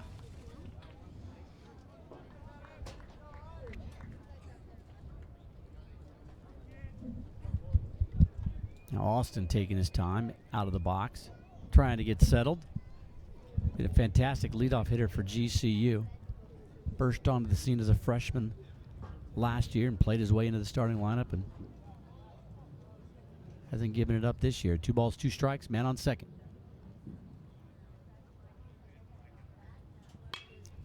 Down the line, gonna slice foul and get in. Actually hit on the top of that little shed down there for the bullpen pitchers. Count stays 2 balls and 2 strikes. They're giving him a lot of room down the right field line. Boy, the right fielder, Gomez, now he walks a little bit more toward the line, but not expecting Bull to pull the ball, and typically UTRGV, they pitch away anyways. Get a lefty to pull that ball down the right field line, and with the hook of the ball, that thing could roll into the corner and cause some problems for that right fielder. Maybe get around to third. Laying him straight away in center field. Slaps it to left. Nice piece of hitting. They're going to hold up Barnes. You got runners at the corners. Nobody out. So here we go. Maybe the Lopes got a little something going here. First time you've ever even felt like you had a little bit of momentum in this ball game offensively for GCU. Stringing together back-to-back base hits for the first time in the ball game. I'll bring up LaRouge. Tommy had a base hit back in the 4th leading off that inning. He was forced out after a line drive comebacker that Acosta caught and then dropped. Tommy was dead to rights, and now you're going to get a couple of guys walking down to that bullpen. Still no big worries for UTRGV. I mean, they're wanting a ground ball double play here. They'll be more than happy to give up the run. Tommy, a tough guy to double up, though.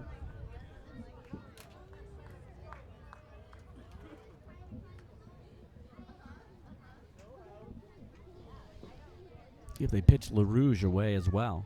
Had that chopper right back up the box for his base hit in the 4th. 1 for 2 in this ball game. Chopper there, gets over the first baseman's head into right field. Barnes scores. Bull on his horse goes first to third. Lopes are on the board, 8-1. And now still runners at the corners with nobody out. Boy, Tom LaRouge is making a living out of chopping that ball down right in front of home plate and then legging it out. That one bounced so high off of the dirt in front of home plate. Kicked well over the first baseman's head. You usually see that back in the old AstroTurf days. Or Tommy, 3 choppers his last 4 at-bats. 1 a game winner last night, 1 a base hit, and then this one a base hit to drive in a run here. So Pavlik at the plate. Pavlik has that power that could put the Lopes right back into this with 1 swing of the bat. First pitch in there for a strike. And boy, the catcher, Schrenk, was setting up outside off the plate. And that pitch on the inside corner.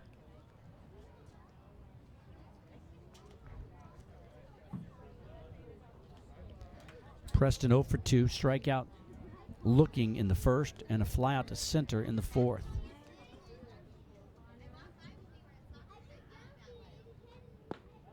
Checked his swing. Didn't go. 1-1. Well, Preston's looked a little off in his last couple at-bats. Hasn't really been picking it up very well from Acosta. See if he can dial in here. Hitting .222 on the year with a homer, 3 RBI. Had that 2-run shot on Friday night. In there for a strike. Preston didn't like it. Thought it was down a little low.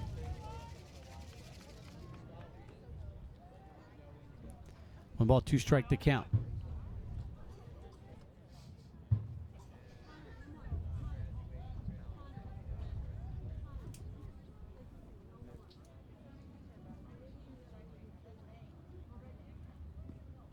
Costa checks the runners. Breaking pitch up high. 2-2. Well, Acosta laboring a bit here now. Still nobody throwing down in the pen with that 7-run lead. As we mentioned, it's only his second time this year he's gone over 2 innings. Guy's starting to stretch out down there, down the right field line. The 2-2. Make it 3-2. Patient here and walk for the bases loaded, no outs. For Schwartz, that would be game-changing. Now they just made the sign that they want somebody to start throwing down there. Throw over and Tommy back. We're being told that everybody's number is correct today. So if that is indeed the case, it looks like Austin Gussman is going to start throwing down there, number 36. The 3-2 pitch to Pavlica. Ground ball through the left side. Another base hit. Bull comes in to score, and it's 8-2. A double and 3 straight singles. The Lopes have 4 hits in a row after coming into this one with just 2 hits in the game. And Garrison Schwartz at the plate. And now, if you're UTRGV, you still got that 6-run cushion, but now you're probably wondering why you didn't have somebody up and warming a little bit sooner. And it's going to take a while to heat somebody up. Now just trying to buy some time, exactly. But yeah, they should have absolutely seen that. And minutes ago, I mean, they should have had someone throwing by now, way before they called. And now they're in a quandary, and Acosta's going to have to do something himself with no outs. But he's got to stay in there until they got someone warm. Yeah, and Gussman still hasn't even started throwing yet. He's just standing around waiting for a catcher, and it's Noah Lee with the wonderful body language down there, getting ready to he just tosses the mask in disgust, puts on his gear, and starts warming up the pitcher. 2 runs already across, still nobody out. Gary at the plate, great speed on the base path. Pavlik at first and LaRouge at second. First pitch in there for strike 1 to Schwartz. Gary, fly out to left and then reached on a fielder's choice in the 4th. Hitting .265 on the season. Hitting .311 with runners on. Leads the team with 30 RBI. Checked his swing. Down in the dirt. Well, as you mentioned earlier, Schrank doing a nice job on home plate. Now it's going to count with runners on. And a game that's becoming ever closer, 8-2. Still 6, but that's how you start. Well, and the feel of the game has totally changed too. It's pretty palpable here in the ballpark that the Lopes have something going, 4 straight hits in a row, and that the pitcher for UTRGV is really struggling. And he had pitched so well, just 50 pitches. But as we mentioned, he's a freshman and hasn't gone that deep into ball games. And now he's stepping off and questioning the pitches from his catcher. And, it's funny, Coach Choate, the pitching coach before Coach Dorman, Coach Stankiewicz, they always talk about pitchers believing in what they call and really committing to the pitch. And you can see that Acosta's really questioning the pitches that he's being asked to throw here and not committing to them. Well, that's exactly what you don't want on the mound from your youngster pitching, especially in a tight spot like this, because, then you don't trust and things start to get away from you, and then the lead starts shrinking like it has. They talk about pitching with conviction, trusting your stuff, and if we call a slider, just get out there and throw your best slider. Don't overthink it. Acosta's starting to think a little bit here as Gussman warms up. It's a long way to go, though, for the Lopes. LaRouge at second, Pavlik at first. The pitch to Gary, down the line, fair ball. LaRouge is going to score easily. Pavlica on his horse. They're going to hold him up at third. A double by Gary. Plates another. It's 8-3. Still nobody out and 2 in scoring position. 5th hit in a row. 2nd double of the inning. And the Lopes have more than something going with Ian Evans at the plate, the guy who's 2nd on the team in RBI. Garrison Schwartz now 6 runs batted in the series. And the Lopes not pushing it, just taking it station to station as it comes. And now 2 guys in scoring position could really cut this deficit. And still, either Gussman's not ready or Manny Metrano's not ready to make the change. Acosta staring in, getting the sign. He hit Evans in the second, and then Ian reached on a fielder's choice in the 4th. Ripped that one. Did he get it all deep to left? Up, and it's gone. A 3-run shot for Ian Evans, and it's an 8-6 ball game. Don't look now, folks, but we got us a game. Evans, his 2nd homer of the year, a 3-run shot. Pavlica and Schwartz come in front of him, and it's 8-6. And now, everybody with an orange hat running down to the bullpen to start throwing. Well, what did we say? Exactly what the Lopes needed, especially with the offensive capabilities they had. Now, Metrano's going to make a move, but boy, I've got to tell you, you could feel this one slipping away from Acosta. I mean, the Lopes now start. There's still nobody out in the 6th. They've sent 1, 2, 3, 4, 5, 6 guys at the plate, 6 straight base hits, 3 of them extra base hits, and the 3-run homer. They've all come up. They've all scored, and the Lopes a 6th spot of their own. We'll see if they can keep it going against a new pitcher.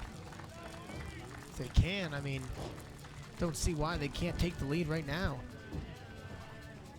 Well, we wanted him to chip away starting with the 2nd inning. They chose to wait until the 6th and just put a big crooked number on the board of their own. And really, almost like you're starting an inning all over again. Nobody out. You'll have Malice kind of leading off against the new pitcher. 8 hits now. They've battled back now. 10 for the Vaqueros. So they've almost matched UTRGV stride for stride already. New pitcher for the Vaqueros, number 36, Austin Gussman, the 6-foot lefty, the freshman out of Thornton, Colorado, and Horizon High School in Colorado. You look at Gussman's numbers on the season coming into this one. He's pitched well in 1 2/3, 0 ERA. He's given up 1 hit, but hasn't thrown a lot here for this squad. Came in and pitched earlier in this series.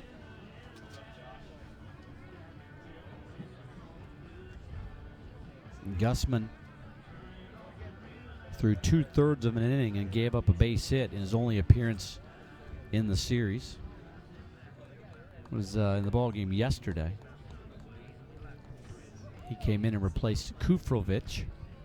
Now he comes in here with, in a sense, for him, a clean inning. I mean, nobody's on and nobody's out, but the Lopes have already plated 6. So now we talked about the Lopes kind of feeling that pressure to come back and the pressure ratcheting up every inning. In this inning, the pressure is obviously already shifted massively over to UTRGV. They're the ones feeling like, starting to think, are we really going to cough up an 8-run lead? Is this really happening? So now the pressure's moved over to the Vaqueros.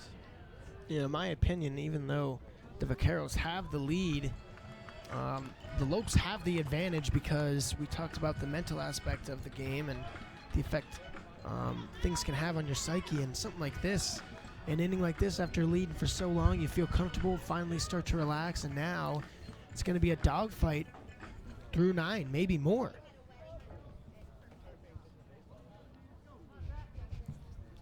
We got to bite your tongue on that one. 4:09 yesterday. First pitch from Gussman. Ball 1 to Malice.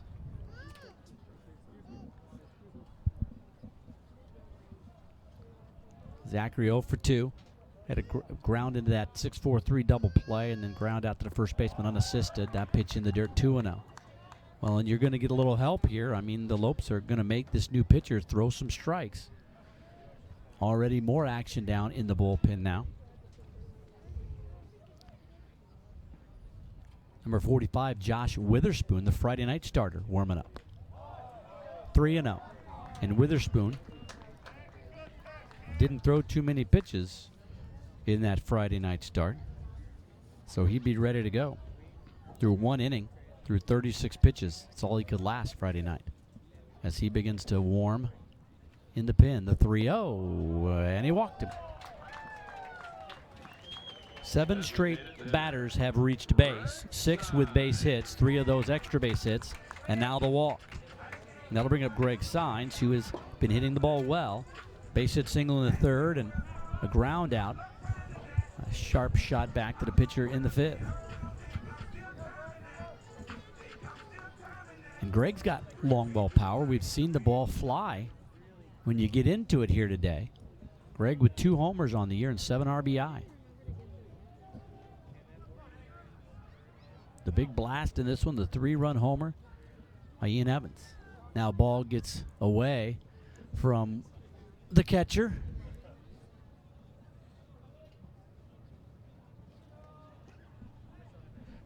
Out in the bullpen. Now the home plate umpire trying to hurry him along, clapping his hands, saying, let's go, let's get this game going. Latter stages of the game, but still a lot of time left. Throw over Malice back.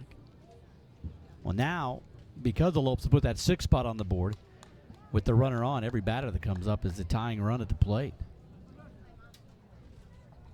Still no outs. 7 runs on the board for the Vaqueros in the 2nd. That breaking pitch in there for a strike. And Sines was squaring up to bunt. Remember, he had that sacrifice his first at bat. Vaqueros sent 11 to the plate when they scored their 7. This now the 8th batter of the inning for GCU. Still, like you mentioned, nobody out.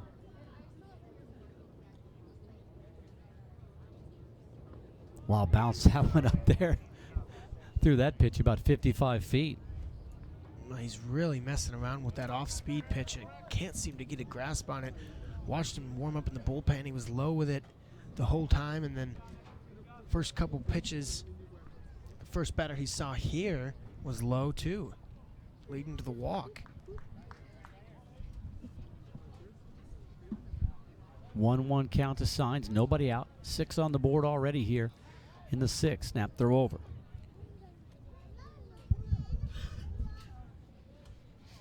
A golden opportunity for GCU to continue to pile on here.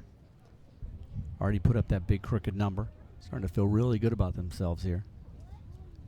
The 1-1.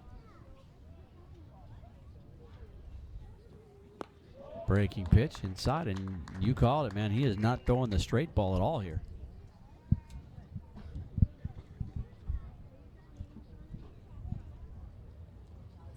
Got a righty, it looks like, warming up now down in the pin. Witherspoon no longer warming up. The 2-1. Up high. 3-1. It's like George Lamb. He threw last night, the sophomore out of Mesa, Arizona. Getting loose again.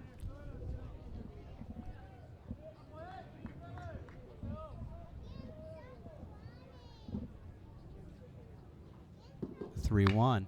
Ground ball to 3rd, might be 2. Gobbled up by Torres Sr. for 1. Back to 1st, the double play, and that's exactly what UTRGV needed in that situation. 2nd double play, they have turned in the ball game. So the 5-4-3 puts 2 quick outs on the board, and Mumper, the number 9 hitter of this inning, the number 8 hole hitter in the lineup, comes up to the plate with 2 outs and nobody on. What a sigh of relief you're breathing if you're Austin Gussman after that one. Couldn't even find the zone with the off-speed pitch, and then 2 outs with 1 swing of the bat. And now the end of this dreadful inning in sight. Fastball in there. First fastball we've seen in quite a while. Strike 1.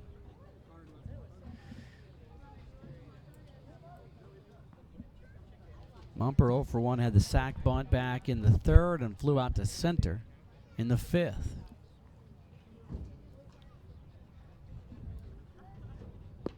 On the outside corner, 0-2.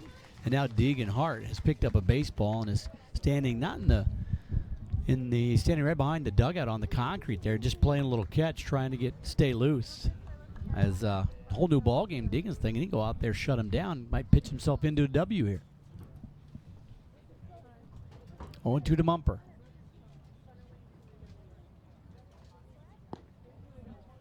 One and two.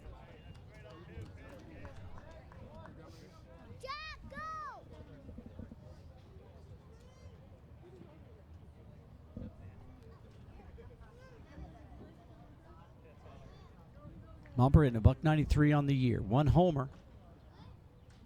11 RBI. He's already scored 12 runs as well. The 1-2. Chopped foul. Pavlica tries to barehand it, but can't make the play. You can see that dugout a lot looser than it was about 20 minutes ago. Like the Lopes to get a little greedy here, even with 2 outs, and keep the pressure on.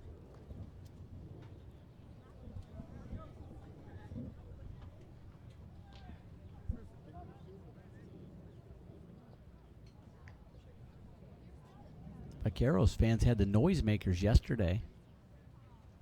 Breaking pitch in the air to center. Going back. McMahon tracks it, makes the grab at the warning track for the out. Boy, the ball really flying out to center field there. So Mumford, the 9th hitter of the inning, flies out to center for the second time. The Lopes said 9 up. Their first 7 reach base. Their first 6 come around to score.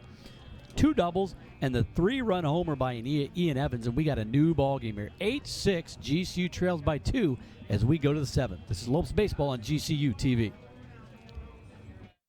Hello, Phoenix. This is Jerry Colangelo from Grand Canyon University. You can join the GCU community by enrolling as an evening student at our beautiful campus in the heart of Phoenix. Earn your bachelor's, master's, or doctoral degree to take your career to the next level. Engage with industry expert instructors and get the support you need to excel. I look forward to seeing you on campus. Find your purpose at Grand Canyon University. Visit gcu.edu/eve. Lopes use a 6-run 6th. The 3-run home run by Ian Evans, capping it off, and they're right back in this ball game. 8-6 your score. 8 runs, 10 hits, no errors, 5 left on for UTRGV. 6 runs, 8 hits, no errors, and 2 left on for the Lopes and a dugout. A lot of change there in that inning, and it started with the base hit single, or the double, by Griffin Barnes leading off. Griffin's had 2 doubles in this series, and they've both been huge. The one in the 10th to put the guy on board that eventually came back and won the game in the bottom of the 10th. And then this one here, with really nothing going for him, he doubles to lead off the 6th against Acosta, and then the next 5 batters get base hits as well. So Barnes, a guy who didn't even start the first 2 games, has come up huge in this series. It seems like the double from Barnes really, like you said, electrified the rest of the team and kind of gave his energy to them, and they were able to hit off that. But it's amazing what just a extra base hit can do. Deegan Hart to face the guy who's done all the damage for UTRGV. Starts off Ivan Estrella with a strike. Estrella has driven in 5 of the 8 runs. The grand slam off of Benavides in the 2nd, and then the double in the 4th to bring in Senior. Hart's pitch, strike 2. Boy, Deegan Hart, has he thrown a ball yet? I was thinking the same thing. I don't think he has, and it's impressed me because he's just keeps finding the zone. And he sat over there for about 20 minutes in the bottom of the 6th. Swing and a miss, just a weak one. He thought he foul tipped it. He did not. Tagged by Barnes, and that is the first out of the inning. Yeah, Estrella thought he got a piece of it. That's why he was standing there. But the home plate umpire, Bill Barnes, says no, and Griffin Barnes tags him out. Well, you know things are slowing down for the Vaqueros when Ivan Estrella doesn't even get contact with the ball. He had been murdering Lopes pitching. He had actually on 2 hits, one a grand slam and one a double. He hit the ball about 850 feet combined. First at bat, he had a deep fly out to right field, too, where he got solid contact. So Hart able to do something that none of the other pitchers have. Good point. I forgot about that one. That was the out, so he's probably hit the ball over 1,000 feet here in this ballpark today. First ball offered by Deeganhart as he faces Gomez. That one in there for a strike, 1-1. Gomez looks back, questions the umpire. Interesting, an inning ago, nobody was worried about what the umpire was doing with the zone, and now they're questioning the calls because they can feel the pressure ratcheting up as the Lopes are right back in this ball game. The 1-1. Fouled off. 1-2. Hart came in and started the 6th. And I just marked on my scorecard because I try to remember kind of things at the end of the games and how guys pitch. I just marked wow after that inning because he came in and mowed down Garcia, Collazo, and Senior and just dominated all three of them. A strikeout and 2 lazy flyouts up high. And that's the dominating stuff that they thought they were going to see this year when they recruited Deegan to come here. And that's the dominating stuff a lot of the pro scouts talk about and say, man, he's got electrifying stuff. If he can just get a little more control of it, he's a guy that could pitch at the next level. Can be consistent here and keep it going in the next inning. The 2-2. In the air to right, slicing foul. Schwartz coming over, and it's going to be a foul ball. Not a lot of room out there from that foul line over to the wall on the where the bullpen is. Tell you what, that ball would have been in foul territory in play. Could have been a chance at a nice play. He covered a lot of ground out there. Yeah, possible sliding catch or diving catch out there, but ran out of room. 2 balls and 2 strikes.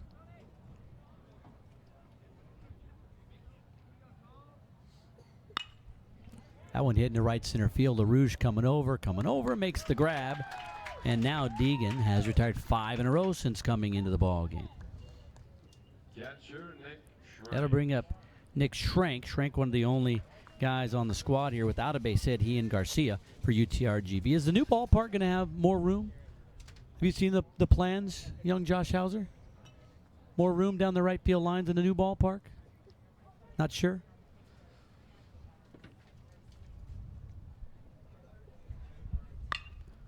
Ground ball through the left side. First base hit of the ball game for Schrank. First base hit that Hart has given up. So Nick Schrank rips a base hit single. That's the 11th base hit for UTRGV.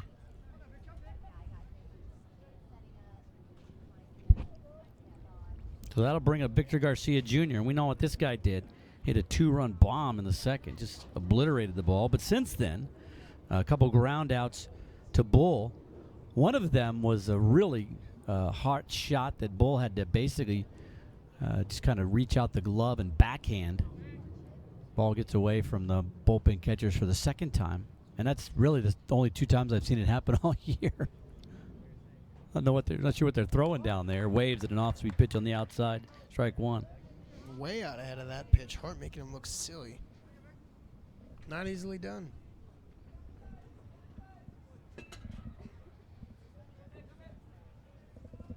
Garcia hitting .221 on the year. That home run, his first home run of the season. 1-1.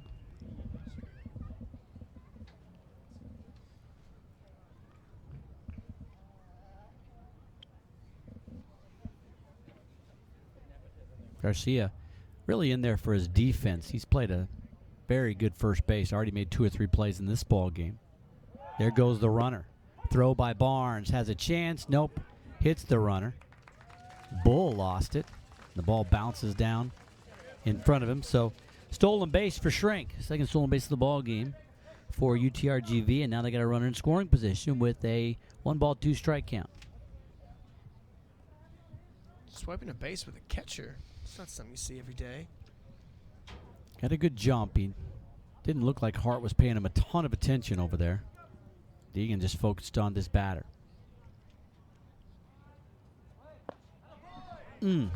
Fastball inside. Must have been a bit low. 2 balls, 2 strikes, 2 outs, a man on second. A 2-run lead for UTRGV. 8-6. We are in the 7th. Getting ready for stretch time here at Brazel. The 2-2. Swing and a miss. He struck him out. 3rd strikeout since coming into the ball game. And Deegan Hart just powering his way through this UTRGV lineup. No runs on one hit. There were no errors and a man left on base. We go to the bottom of the 7th. Stretch time here at Brazel. 8-6. Lopes trail by 2. Here we go. Take me out to the ball game. Take me out with the crowd. GCU Arena is hosting Movement Day, Arizona this September. Movement Day is a gathering of ministry, marketplace, and nonprofit leaders who are passionate about the Phoenix area and the gospel of Jesus. Tickets are available at gcuarena.com.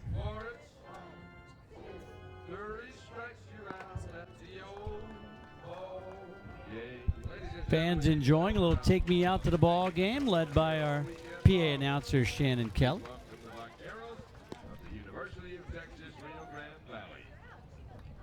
And now, a new pitcher out there for UTRGV. Number 45, we saw him on the mound on Friday night getting the start, the last-minute starter, when Carter Johnson couldn't go because of a sliced finger. Josh Witherspoon came in and only got through 1 inning. The Lopes jumped on him.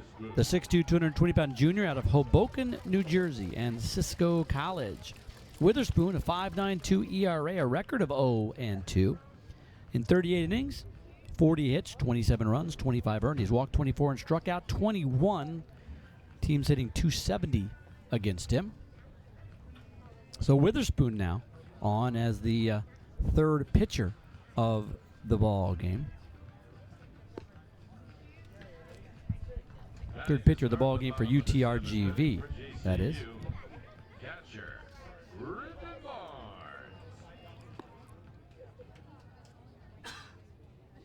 So Barnes led off the 6th inning with a double and came around to score the first run of the ball game, and he will lead off the 7th inning.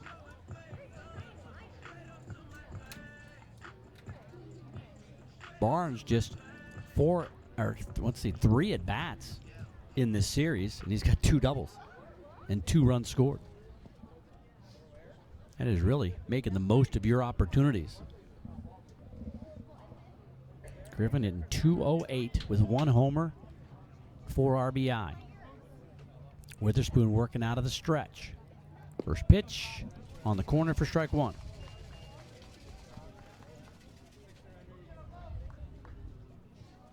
But Witherspoon got that start in place of Carter Johnson. A late scratch with the injury warming up. He cut his finger and couldn't go. 1-1 the count to Griff. But he walked 3 in that first inning of work. The Lopes plated a run. He gave up a couple of singles, and he was out of the ball game with no outs in the 2nd inning after facing 6 batters. That one goes to the backstop. 2-1 the count. Ended up walking 4 in that ball game before he was lifted.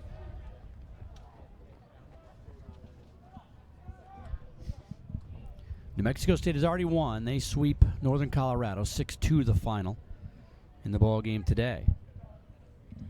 Bears just outmatched down there in Las Cruces. The 2-1. Chopper left side. Estrella's got it. Feet on the grass. Sets himself. Fire. Did he put his foot on the bag? He kept it on for the out. Once again, Victor Garcia Jr. bailing out his shortstop on a bad throw. Did it in the first inning on the very first play of the game. Let's see if he kept the foot on. Ooh. It came off, but it looks like he got it back as he does the splits there. We'll check it out one more time. Comes off. I don't know if he kept the toe on or not, but the first base umpire said he did. 1 up, 1 down. Top of the order, Austin Bull. Did it look like he kept that toe on? I don't know. I could see why the umpire had a tough time calling that, but that was a heck of a throw across the diamond. Just not on the mark. Garcia's mainly out there for the defense. Did have a 2-run homer today. Bull at the plate with nobody out, or nobody on and 1 out. Fastball in the outside corner for a strike. Bull's first at bat in the ball game as a right-handed hitter.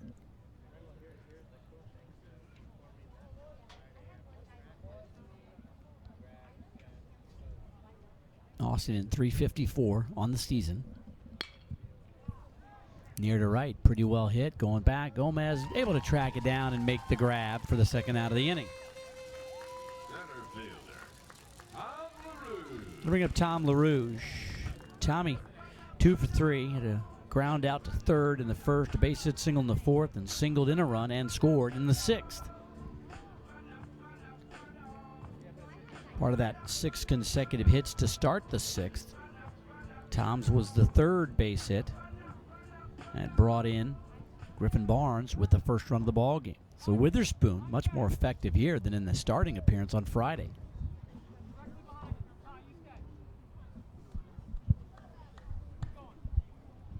Trying to make short work of the Lopes here in the seventh.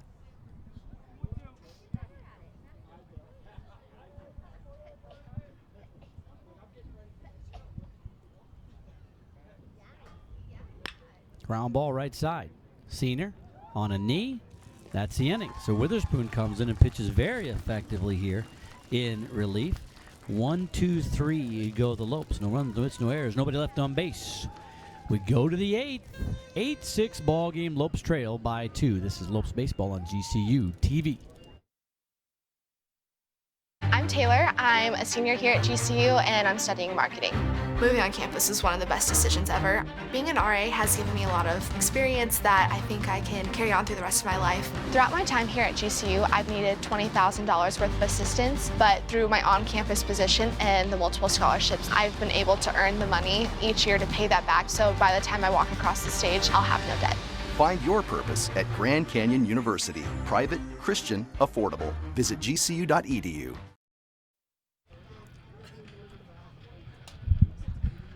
The bearded ones there in the dugout. Greg Spence, Gabe Borland, athletic trainer in the forefront there in the black. Spence, new baby. And Gabe Borland there, the strength and fitness guy. You've noticed that most of the strength and performance guys at GCU all have beards going on? Very manly. Strength, power, fitness, training. Borland sporting a nice one there. I was comparing his and Derek Rosinski's, the strength coach for men's basketball, quite a bit. Derek had the big bushy one, then shaved it down a bit. But Borland and Spence, big part of this GCU success with the baseball squad. Both of those guys spent some time in the minor leagues. Spence with the Angels organization and Borland with the Mariners. Andy Stankiewicz adding a lot of ex-major league experience to the staff here for GCU. Torres to lead things off. We are in the 8th, an 8-6 ball game. Lopes trail by 2. Fastball, outside corner, strike 1. I tell you, this is the game that Deegan Hart wants to get a tape of here. Just peppering the strike zone with fastballs. And his slider has been legit, too. 1-1.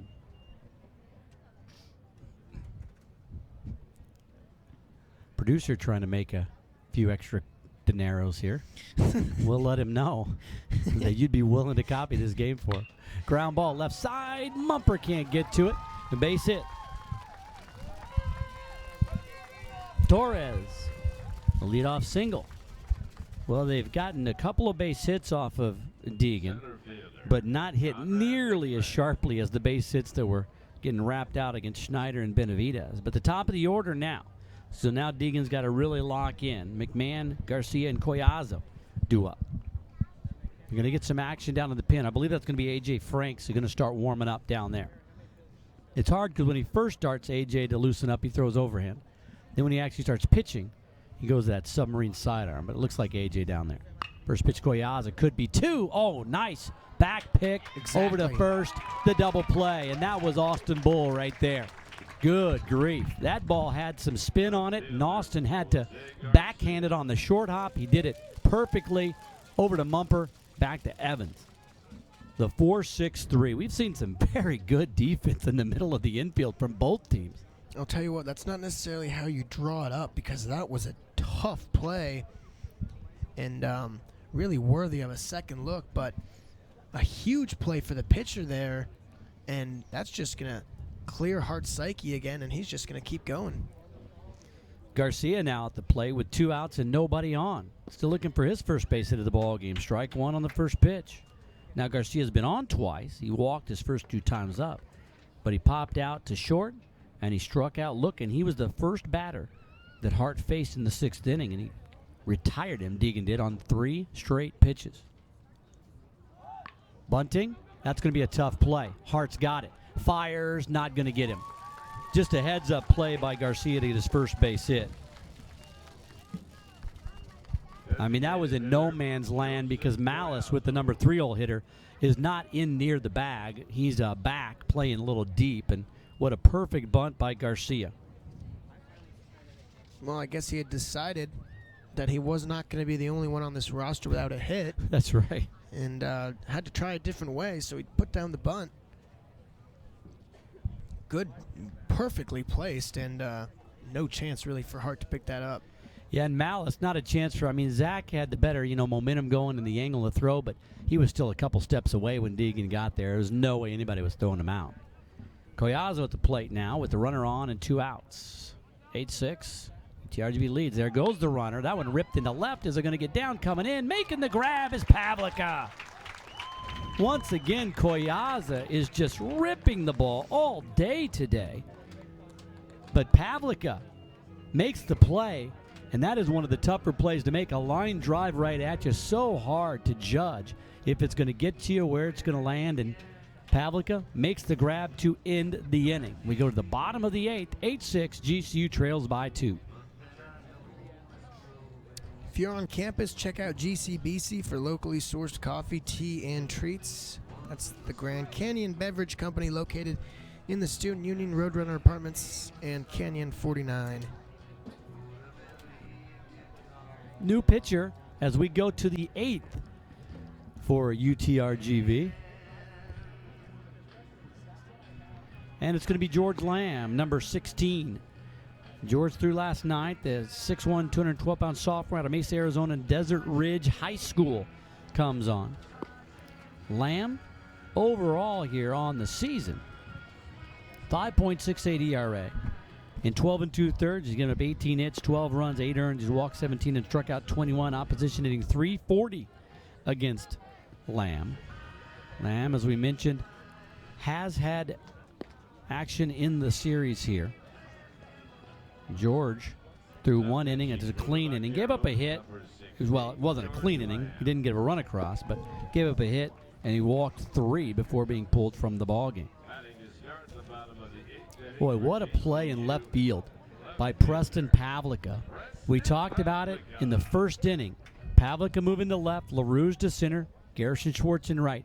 The best defense the Lopes can throw out there, hands down, and we've already seen a diving play by LaRouge to rob a man of extra bases. Right there, that one. Had that got down and maybe kicked away from Pavlica, runner at second's going to score. So great defense by the outfielders for GCU. Right, and the timing's nothing short of impeccable because GCU down 2 here. Something gets away. Maybe that lead extends to where you can't come back.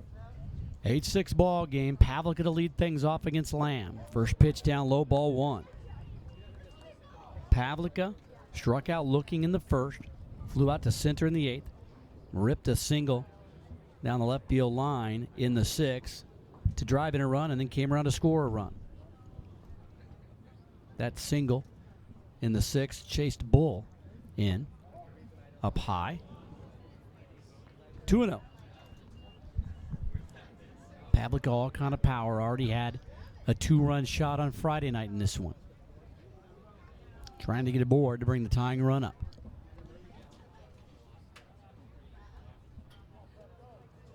Preston in 243 on the season.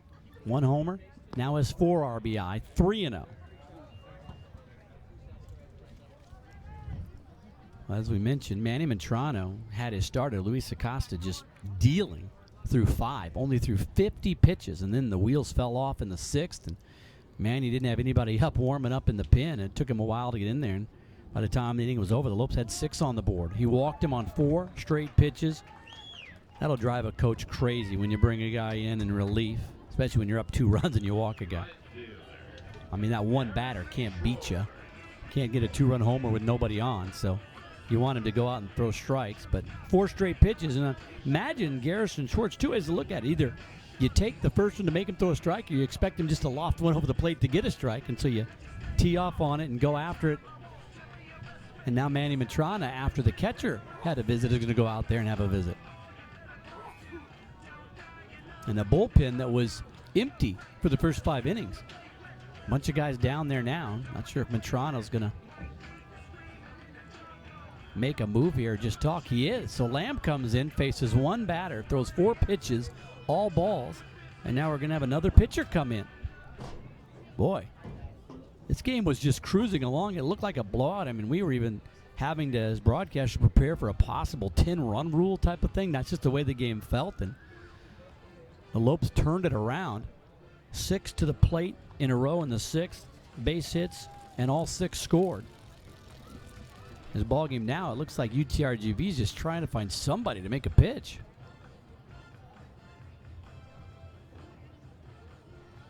Manny Matrana making the pitching change. Gotta get a number. Looks like 32, right?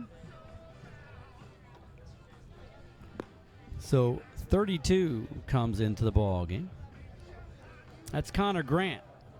We mistakenly thought that Carter Johnson came into the ball game yesterday and got the loss. It was Connor Grant who came in. He had just forgot his jersey, and so he had to wear Carter Johnson's jersey. So we apologize to Johnson and his family, saying that he got tagged with the loss there. But it was actually Connor Grant, and he's in there now.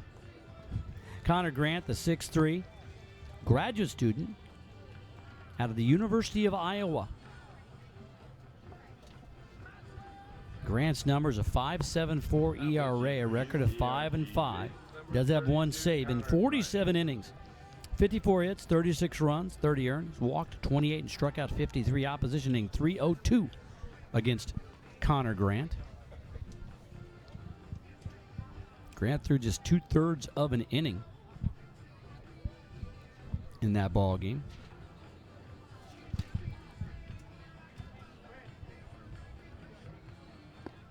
Grant came in and got the last out of the 9th inning, got Pavlik at a line out to the shortstop, and that was Pavlik hit that ball really hard last night and had a runner on that would have won the game in the 8th inning, or put the go-ahead run on in the 9th inning would have been a walk-off. He ripped it in a backhand stab by Estrella at short, and then in the 9th, Connor Grant gave up the leadoff double, the sack bunt, intentionally walked a man, and the leadoff and the single to LaRouge, and that was the game. So he comes in here now, up 2 with nobody out and a runner on.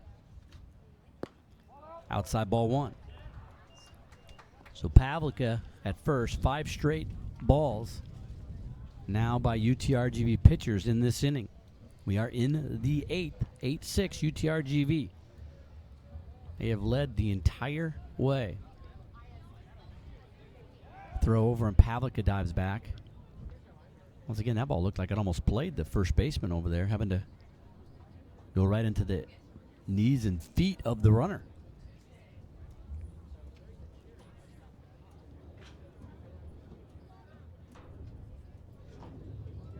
Grant, imposing figure out there, 6'3" inches tall. They got some big pitchers on this squad. Rip down the line, stay fair, hooking, fair ball into the corner.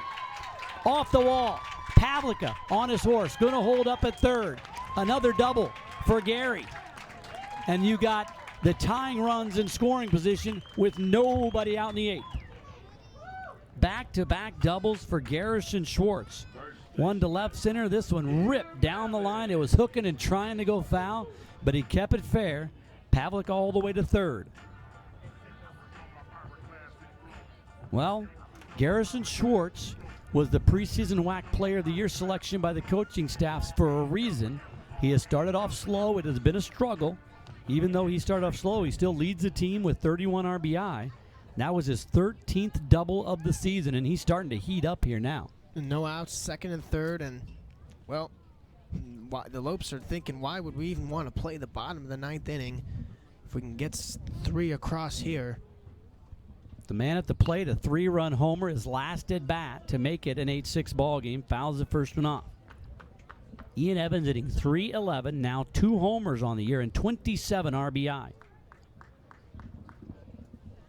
He is chasing Garrison Schwartz for the RBI lead. Gary's got 31 RBI.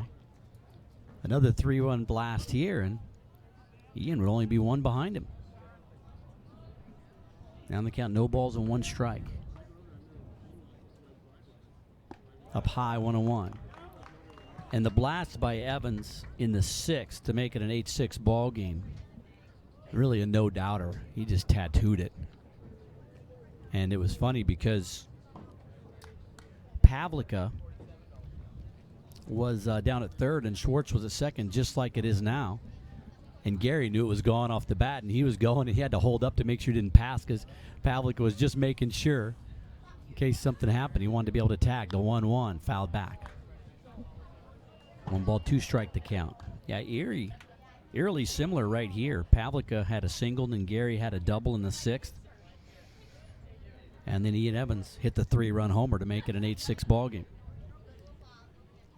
Don't need necessarily a home run, but a single or an extra base hit would be huge in the bottom of the 8th. Yeah, you know off the bat if it falls, Garrison Schwartz is thinking he's scoring here. He's the tying run out at second with nobody out. Pitch from Grant. In the air. Looks like McMahon's got a beat on it. Everybody's going to tag. The throw's going to come to third, and everybody's going to move up safely. A sac fly, 4th RBI of the ball game for Evans as Pavlica touches home plate, and with 1 out, it's an 8-7 ball game. So you're right, Ian Evans just getting the job done, hitting the ball deep enough to bring in Pavlica. What a day Evans is having. 4 RBI in this one. Schwartz moves up 90 feet as well, and now Malice with a chance to drive in the tying run.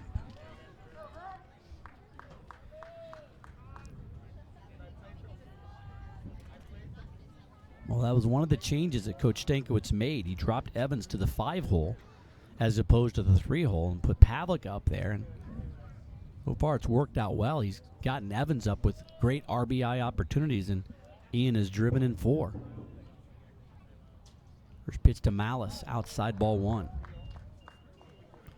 Zach ground into that 6-4-3 double play, which was a spectacular double play. So it's hard to even put him down for the double play because he hit the shot up the middle that Estrella dove, made the diving grab on, and then flipped from his glove. The barehanded grab by Senior and the throw back to first. Also ground out to the first baseman, then he walked. In there for a strike, 1-1.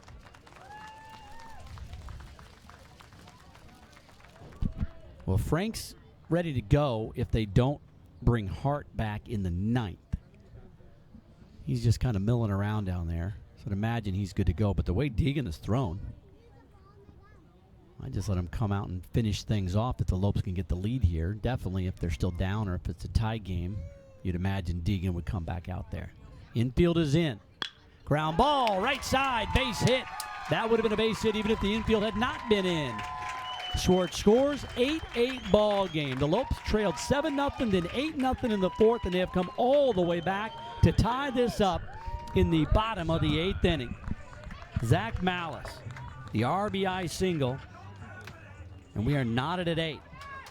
And the way the Lopes were going about things, we talked about they didn't have a pulse offensively till the 6th inning. The furthest thing from our minds for happening, but that 6th inning was huge, and Cuba Bess is going to come up and pinch hit for Greg Sines.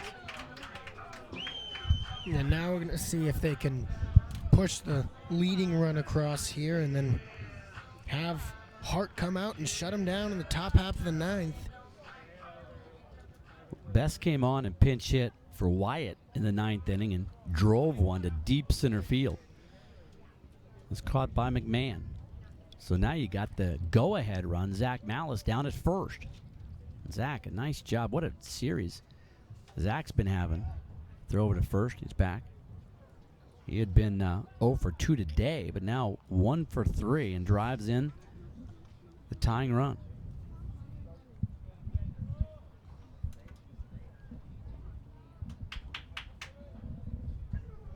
Cuba Bess hitting .268, the freshman, mainly used as a designated hitter. Fastball outside corner for a strike.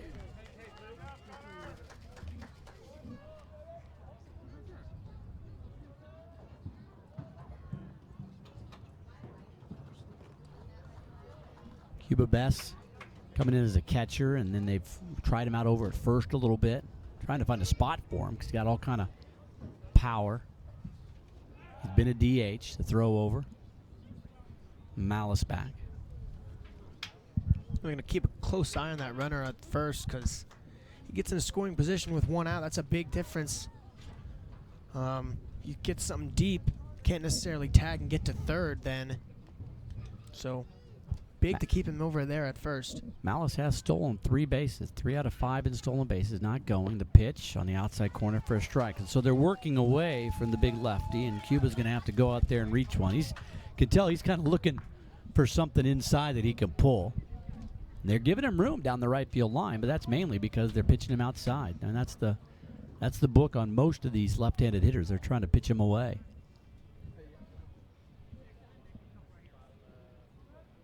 One out, tie ball game. Too far outside. 1 ball, 2 strikes. Best has no choke up here. Don't reach anything out. Don't reach for anything out of the zone. Just be patient here and get some good hard contact on this ball. Still looking for his first home run in his GCU career. Does have 3 doubles, a throw over, and Malice dives back. Malice so tall with that lead, he almost he doesn't have to dive out very much, just dives down more than anything. Stretch out that body. Does not have a base stealer's lead, really.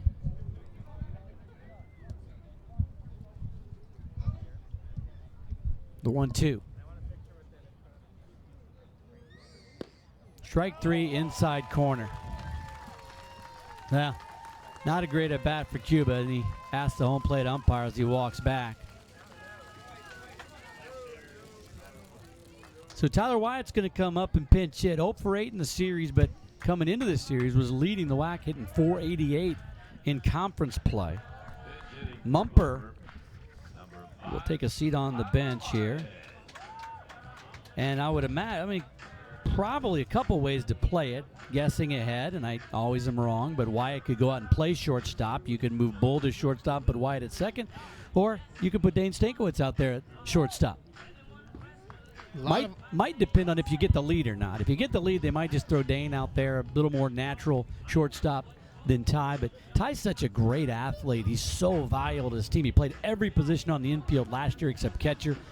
Not a natural outfielder. He's played great out in left field. So first things first, they got him up here to get a base hit, not to play defense. See what he can do with 2 outs. First pitch, breaking pitch, strike 1. Mumper was 0 for 2, had 2 flyouts to center and a sac bunt. So Wyatt now, as I mentioned, 0 for 8 in the series, but hitting .324, has a homer, 5 doubles, a triple, 13 RBI. Lopes have tied it up. Man on first with 2 outs now.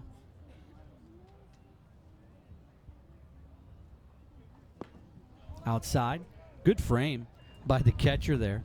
Shrank, but Bill Barnes wouldn't give it to him. It was well off the plate. 1-1 the count.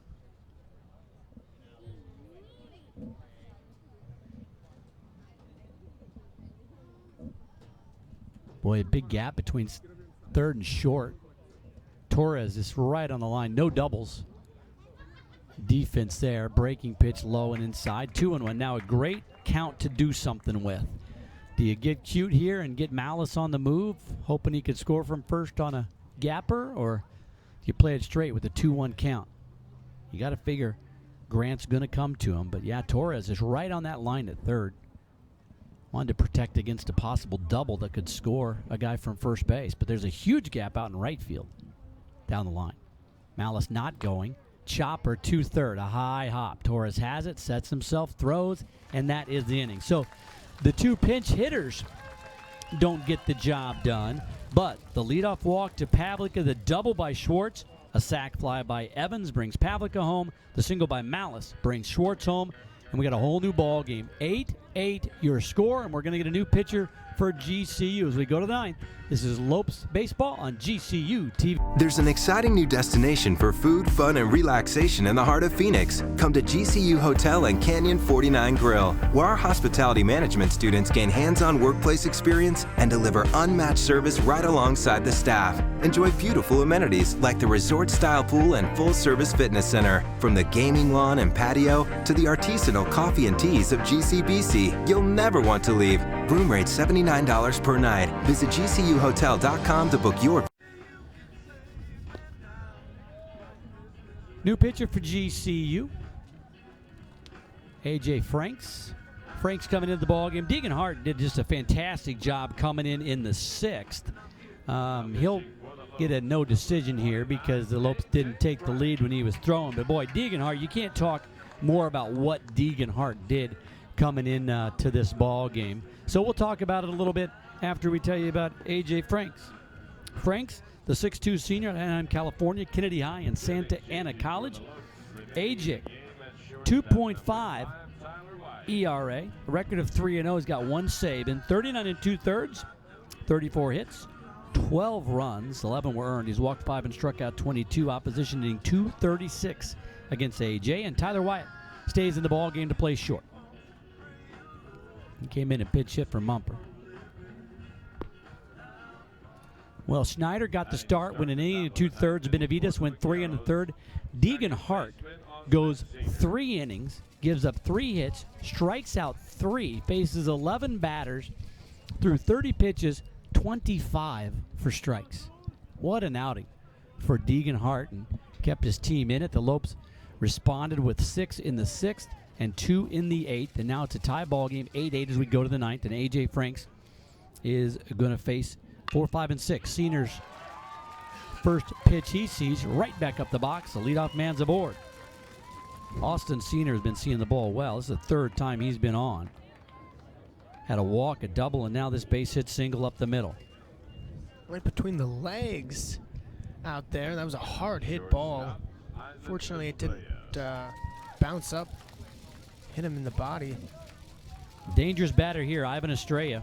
Had the grand slam in the 2nd, doubled in a run in the 4th. Hart struck him out on 3 pitches, square into bunt.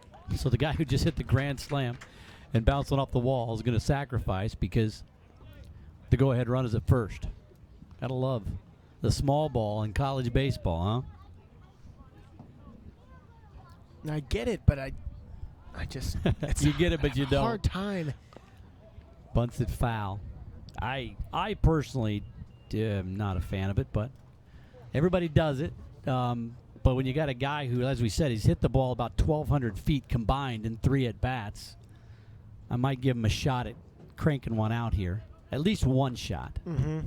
Now with no 2 count, do you have him bunt 0-2? We saw a hitter bunt 0-2 yesterday, but I don't think, he straight is going to.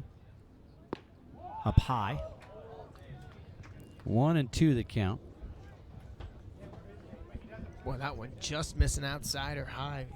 One of those, but very, very close. Yeah, a little high and away. See if he bunts again, the 1-2. He is going to bunt. Bunts the ball down. Gets a good bunt with 2 strikes. So he gets to run it over to second. So Senior, the go-ahead run, now in scoring position for Gomez. So it works. He did exactly what they want. But as I said, I'm not a huge fan of that. But nobody asked my opinion, so. Gomez at the plate now. Gomez doubled his first time up and scored single. Then he lined out to short and lined out to center. So he's been seeing the ball pretty well in this ball game. Base hit should give UTRGV the lead. See if AJ can get out of the jam to lead off. Go flare into right. Is that going to fall? No. Gary tracks it down.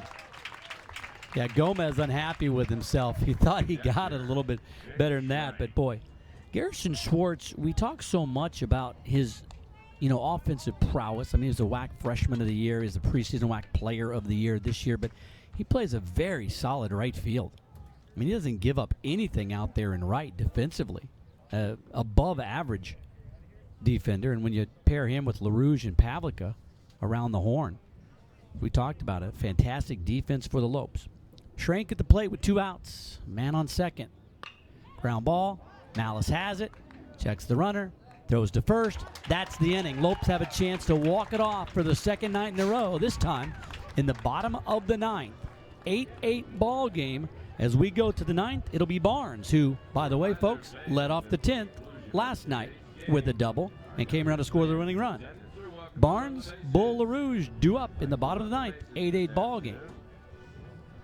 If you're visiting campus this spring, why not stay at the GCU Hotel featuring comfortable rooms, a resort-style pool, and the Canyon 49 Grill? It's the perfect place to stay when coming to GCU. Rooms start at $79 a night. Book a room today at gcuhotel.com. Eerily similar ball game. I mean, at the end, UTRGV tonight, or today, getting the 7 runs in the second, tack on 1 in the fourth. The Lopes come back 6 in the sixth, now 2 in the eighth to make it a tie ball game. But last night, it was a ground ball down the third that Malice misplayed that allowed the tying run to score. This time he plays the ball, throws out the runner. And then in the 10th last night, Griffin's Barnes led off the inning with a double and came around to score on a chopper by LaRouge against the drawn in infield in a tie game. And tonight, in the ninth, you got Griffin Barnes set to lead off. So eerily similar to last night. Now, last night, Griffin was the number 8 hole hitter, and he was then sacrificed down to third by Mumper. But Barnes, it was a 1-2 count. He got behind 0-2, got the ball, and then ripped one down the right field line. And once again, we've seen all day, UTRGV, it'll be a triple today if he hits one that way, because the right fielder's well over towards center. Yeah, you're definitely a little nervous here if you're with Vaqueros starting off the bottom of the ninth. And it's the same pitcher. I mean, that's the other similarity. It's the exact same guy. Of course, the difference is we know it's Connor Grant, as we thought it was Carter Johnson yesterday because he's wearing a different number. So oddly enough, same pitcher but different number here in this one. 8 runs, 14 hits, nowheres, 8 left on for UTRGV. 8 runs, 10 hits, nowheres, and 3 left on for GCU. Barnes already has 1 double in this ball game. First pitch, big cut, strike 1. When the ball game yesterday, Grant came in and got the last out of the 9th on a great play by his shortstop on a line drive by Pavlica. And then he faced Griffin Barnes leading off the 10th. Swing and miss. And I got a piece of that one. 0-2. In the game last night, Barnes was down 0-2.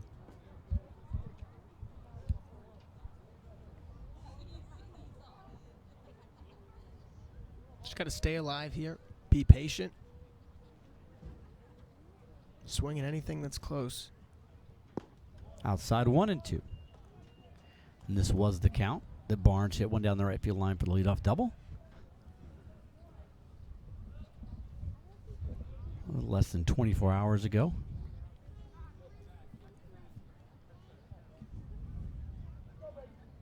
The 1-2 from Grant. In the dirt, 2-2.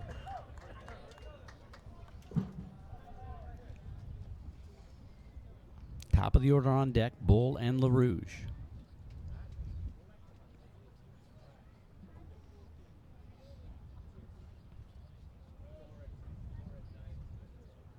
The 2-2. Inside, 3-2.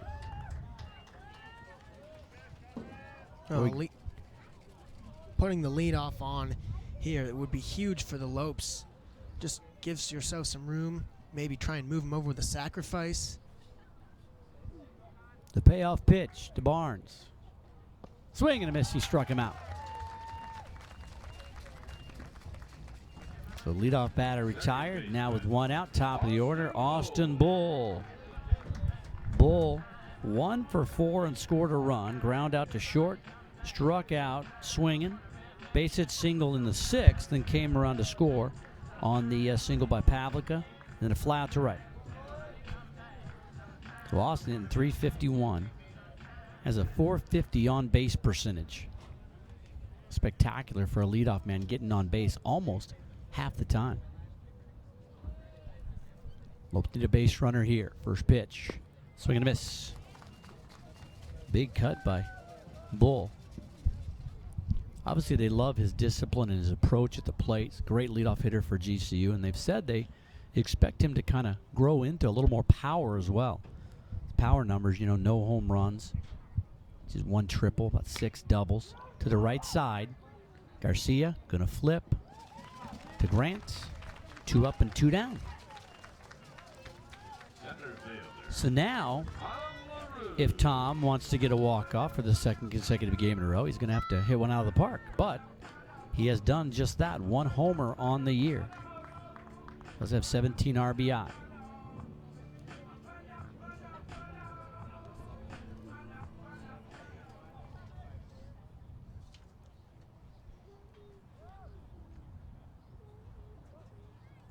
Two outs, nobody on. First pitch from Grant. Tried to check his swing. Could not do so. The ball's a 1 strike to count.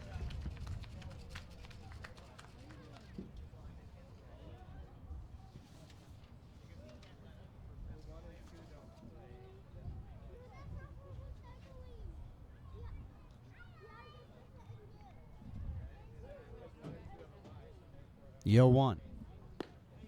Outside corner 0-2.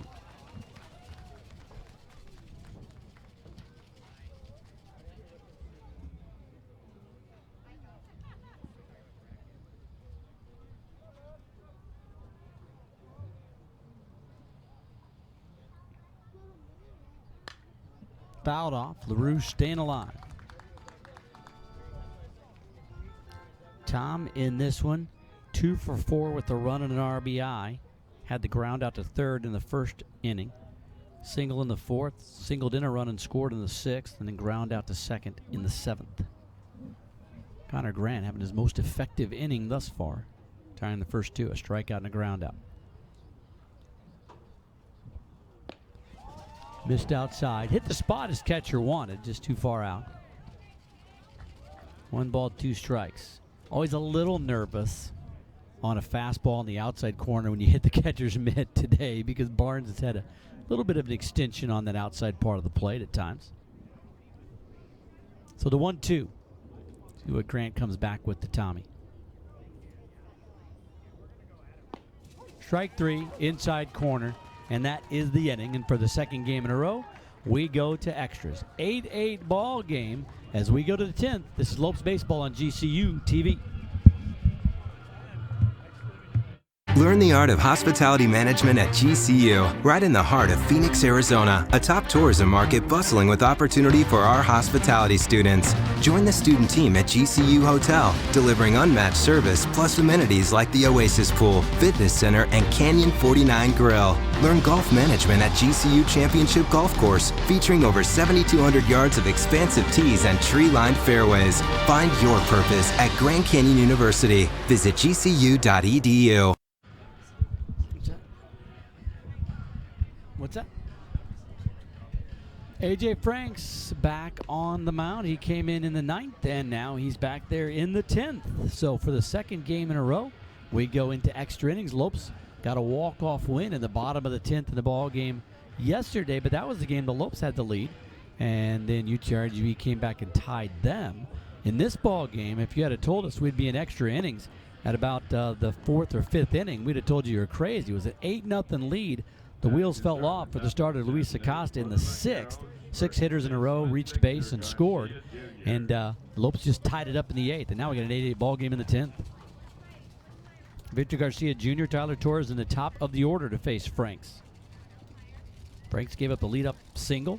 We had that bunt to get the runner to second, but that's as far as he could get. And we were a little critical of that bunt there with a guy who had a grand slam homer and a double, taking the bat out of his hands and then counting on your 6-hole hitter and 7-hole hitter to bring a run in. It didn't work out for UTRGV. First pitch misses outside to Victor Garcia. And you got to watch out for this guy because he hit one out of the park, get the first 2 runs on the board, fouls that one back, count goes to 1-1. But he hasn't done much since. Had that 2-run homer in the 2nd, ground out, strikeout.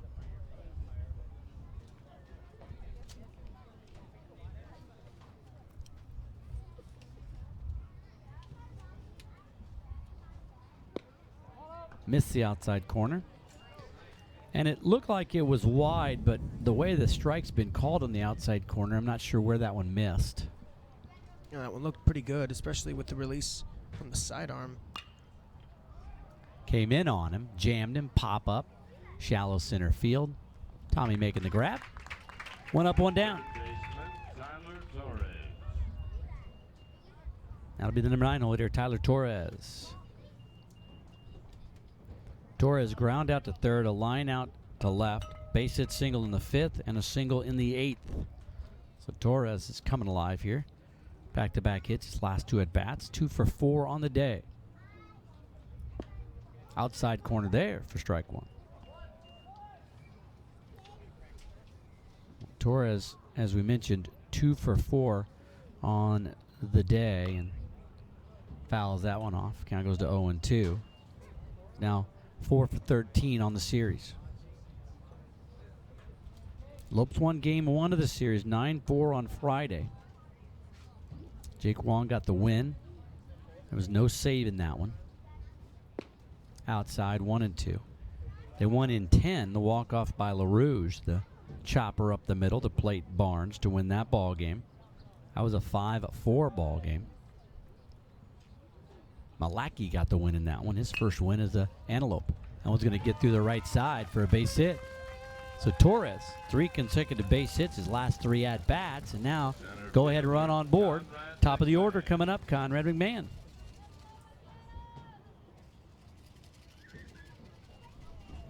McMahon, speedy runner, but ground into that 4-6-3, or was the, grounded that 4-6-3 double play back in the 8th.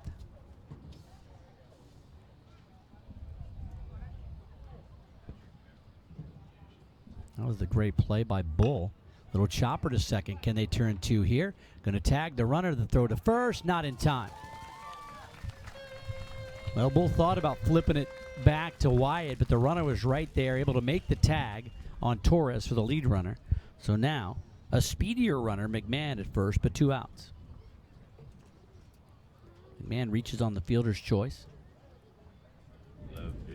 Nice job to tag him, but couldn't get the throw. That was a tough play. Didn't have time to get it over to second, so smart job making the tag.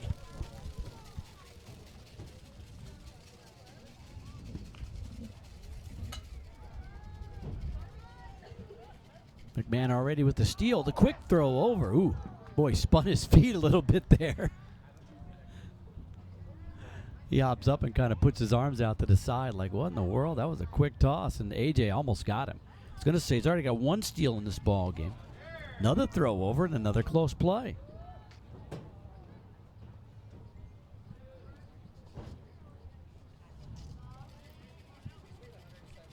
McMahon, though, a good lead out there.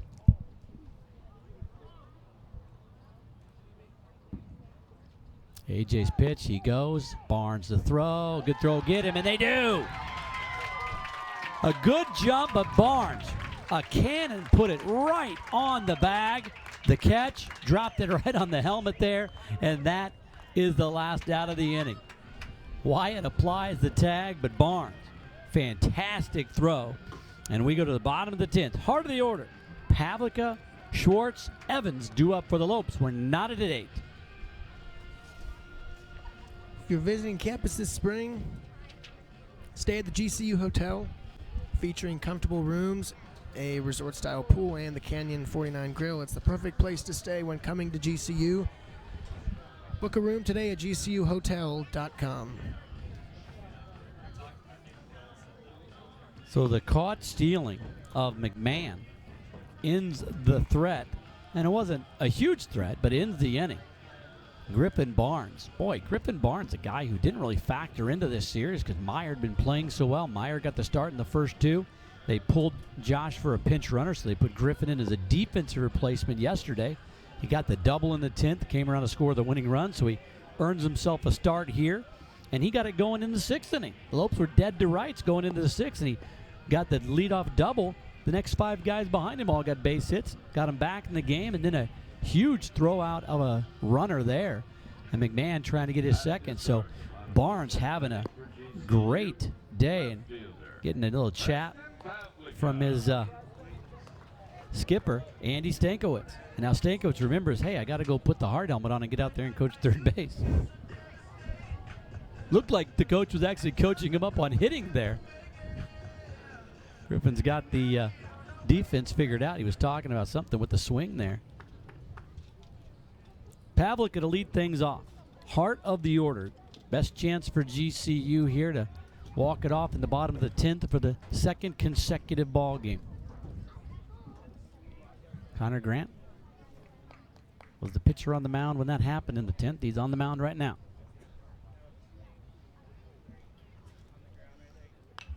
Pavlica, a little bit late, fouls it off.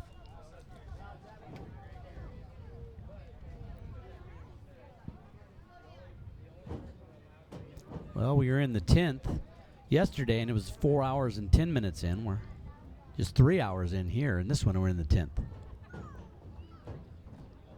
0-1. Yeah, we've scored more runs, too. 1-1 to count. Pavlica, 1 for 3, has scored a couple runs, has an RBI. He's also walked today, 1 strikeout. Already has a home run in this series. 2-1. Good eye. Good pitch to hit on here. He led off the 8th inning with the leadoff walk and came around to score on the sac fly by Ian Evans after the double by Garrison Schwartz, who is in the on-deck circle. The 2-1. 2-2.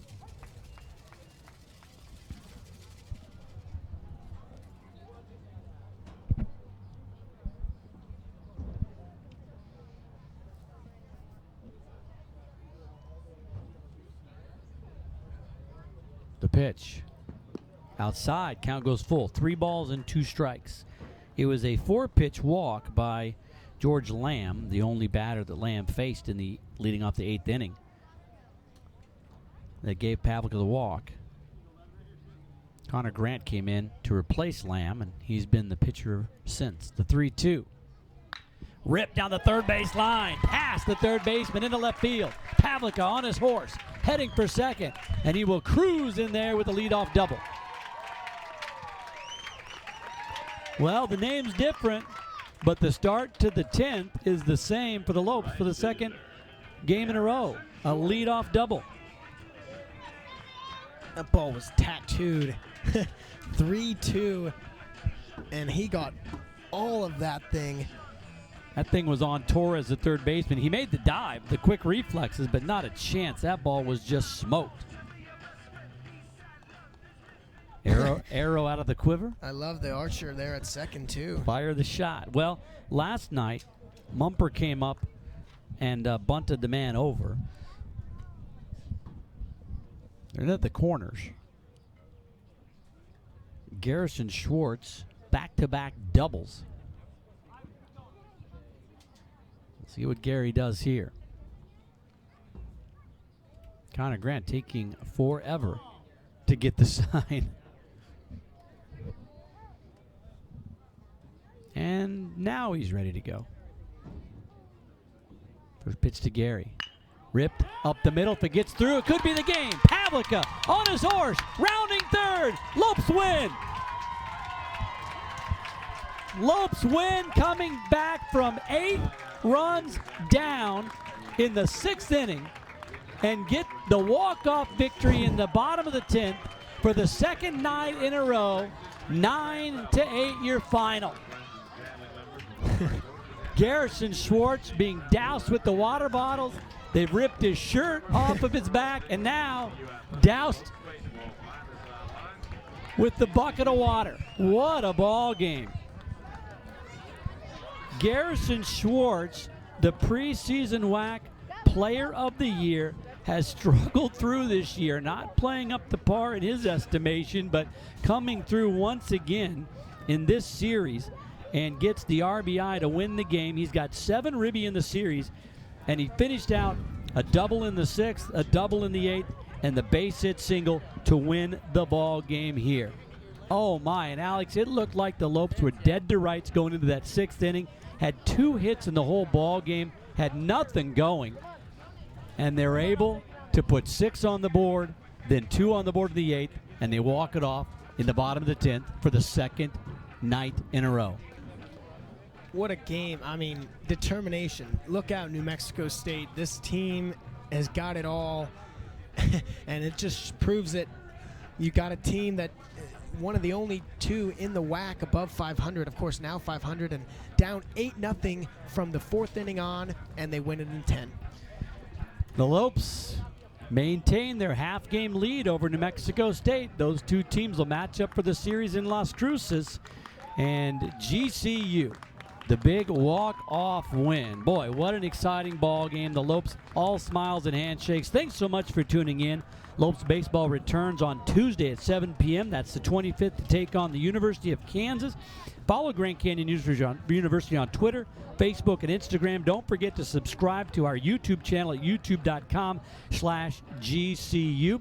I'll be talking with the skipper and a player or two, so follow us on Twitter at GCU Baseball. We will tweet out those interviews, and you can listen to them on SoundCloud. Thanks to Taylor, Dewey, JP, Krista, and Scotty Mack. For Alex Larson, I'm Michael Potter. Thanks so much for joining us. Lopes get the victory and sweep the series. Go to 19-19 on the year, 13-2 in Western Athletic Conference play. Have a great night. Go Lopes.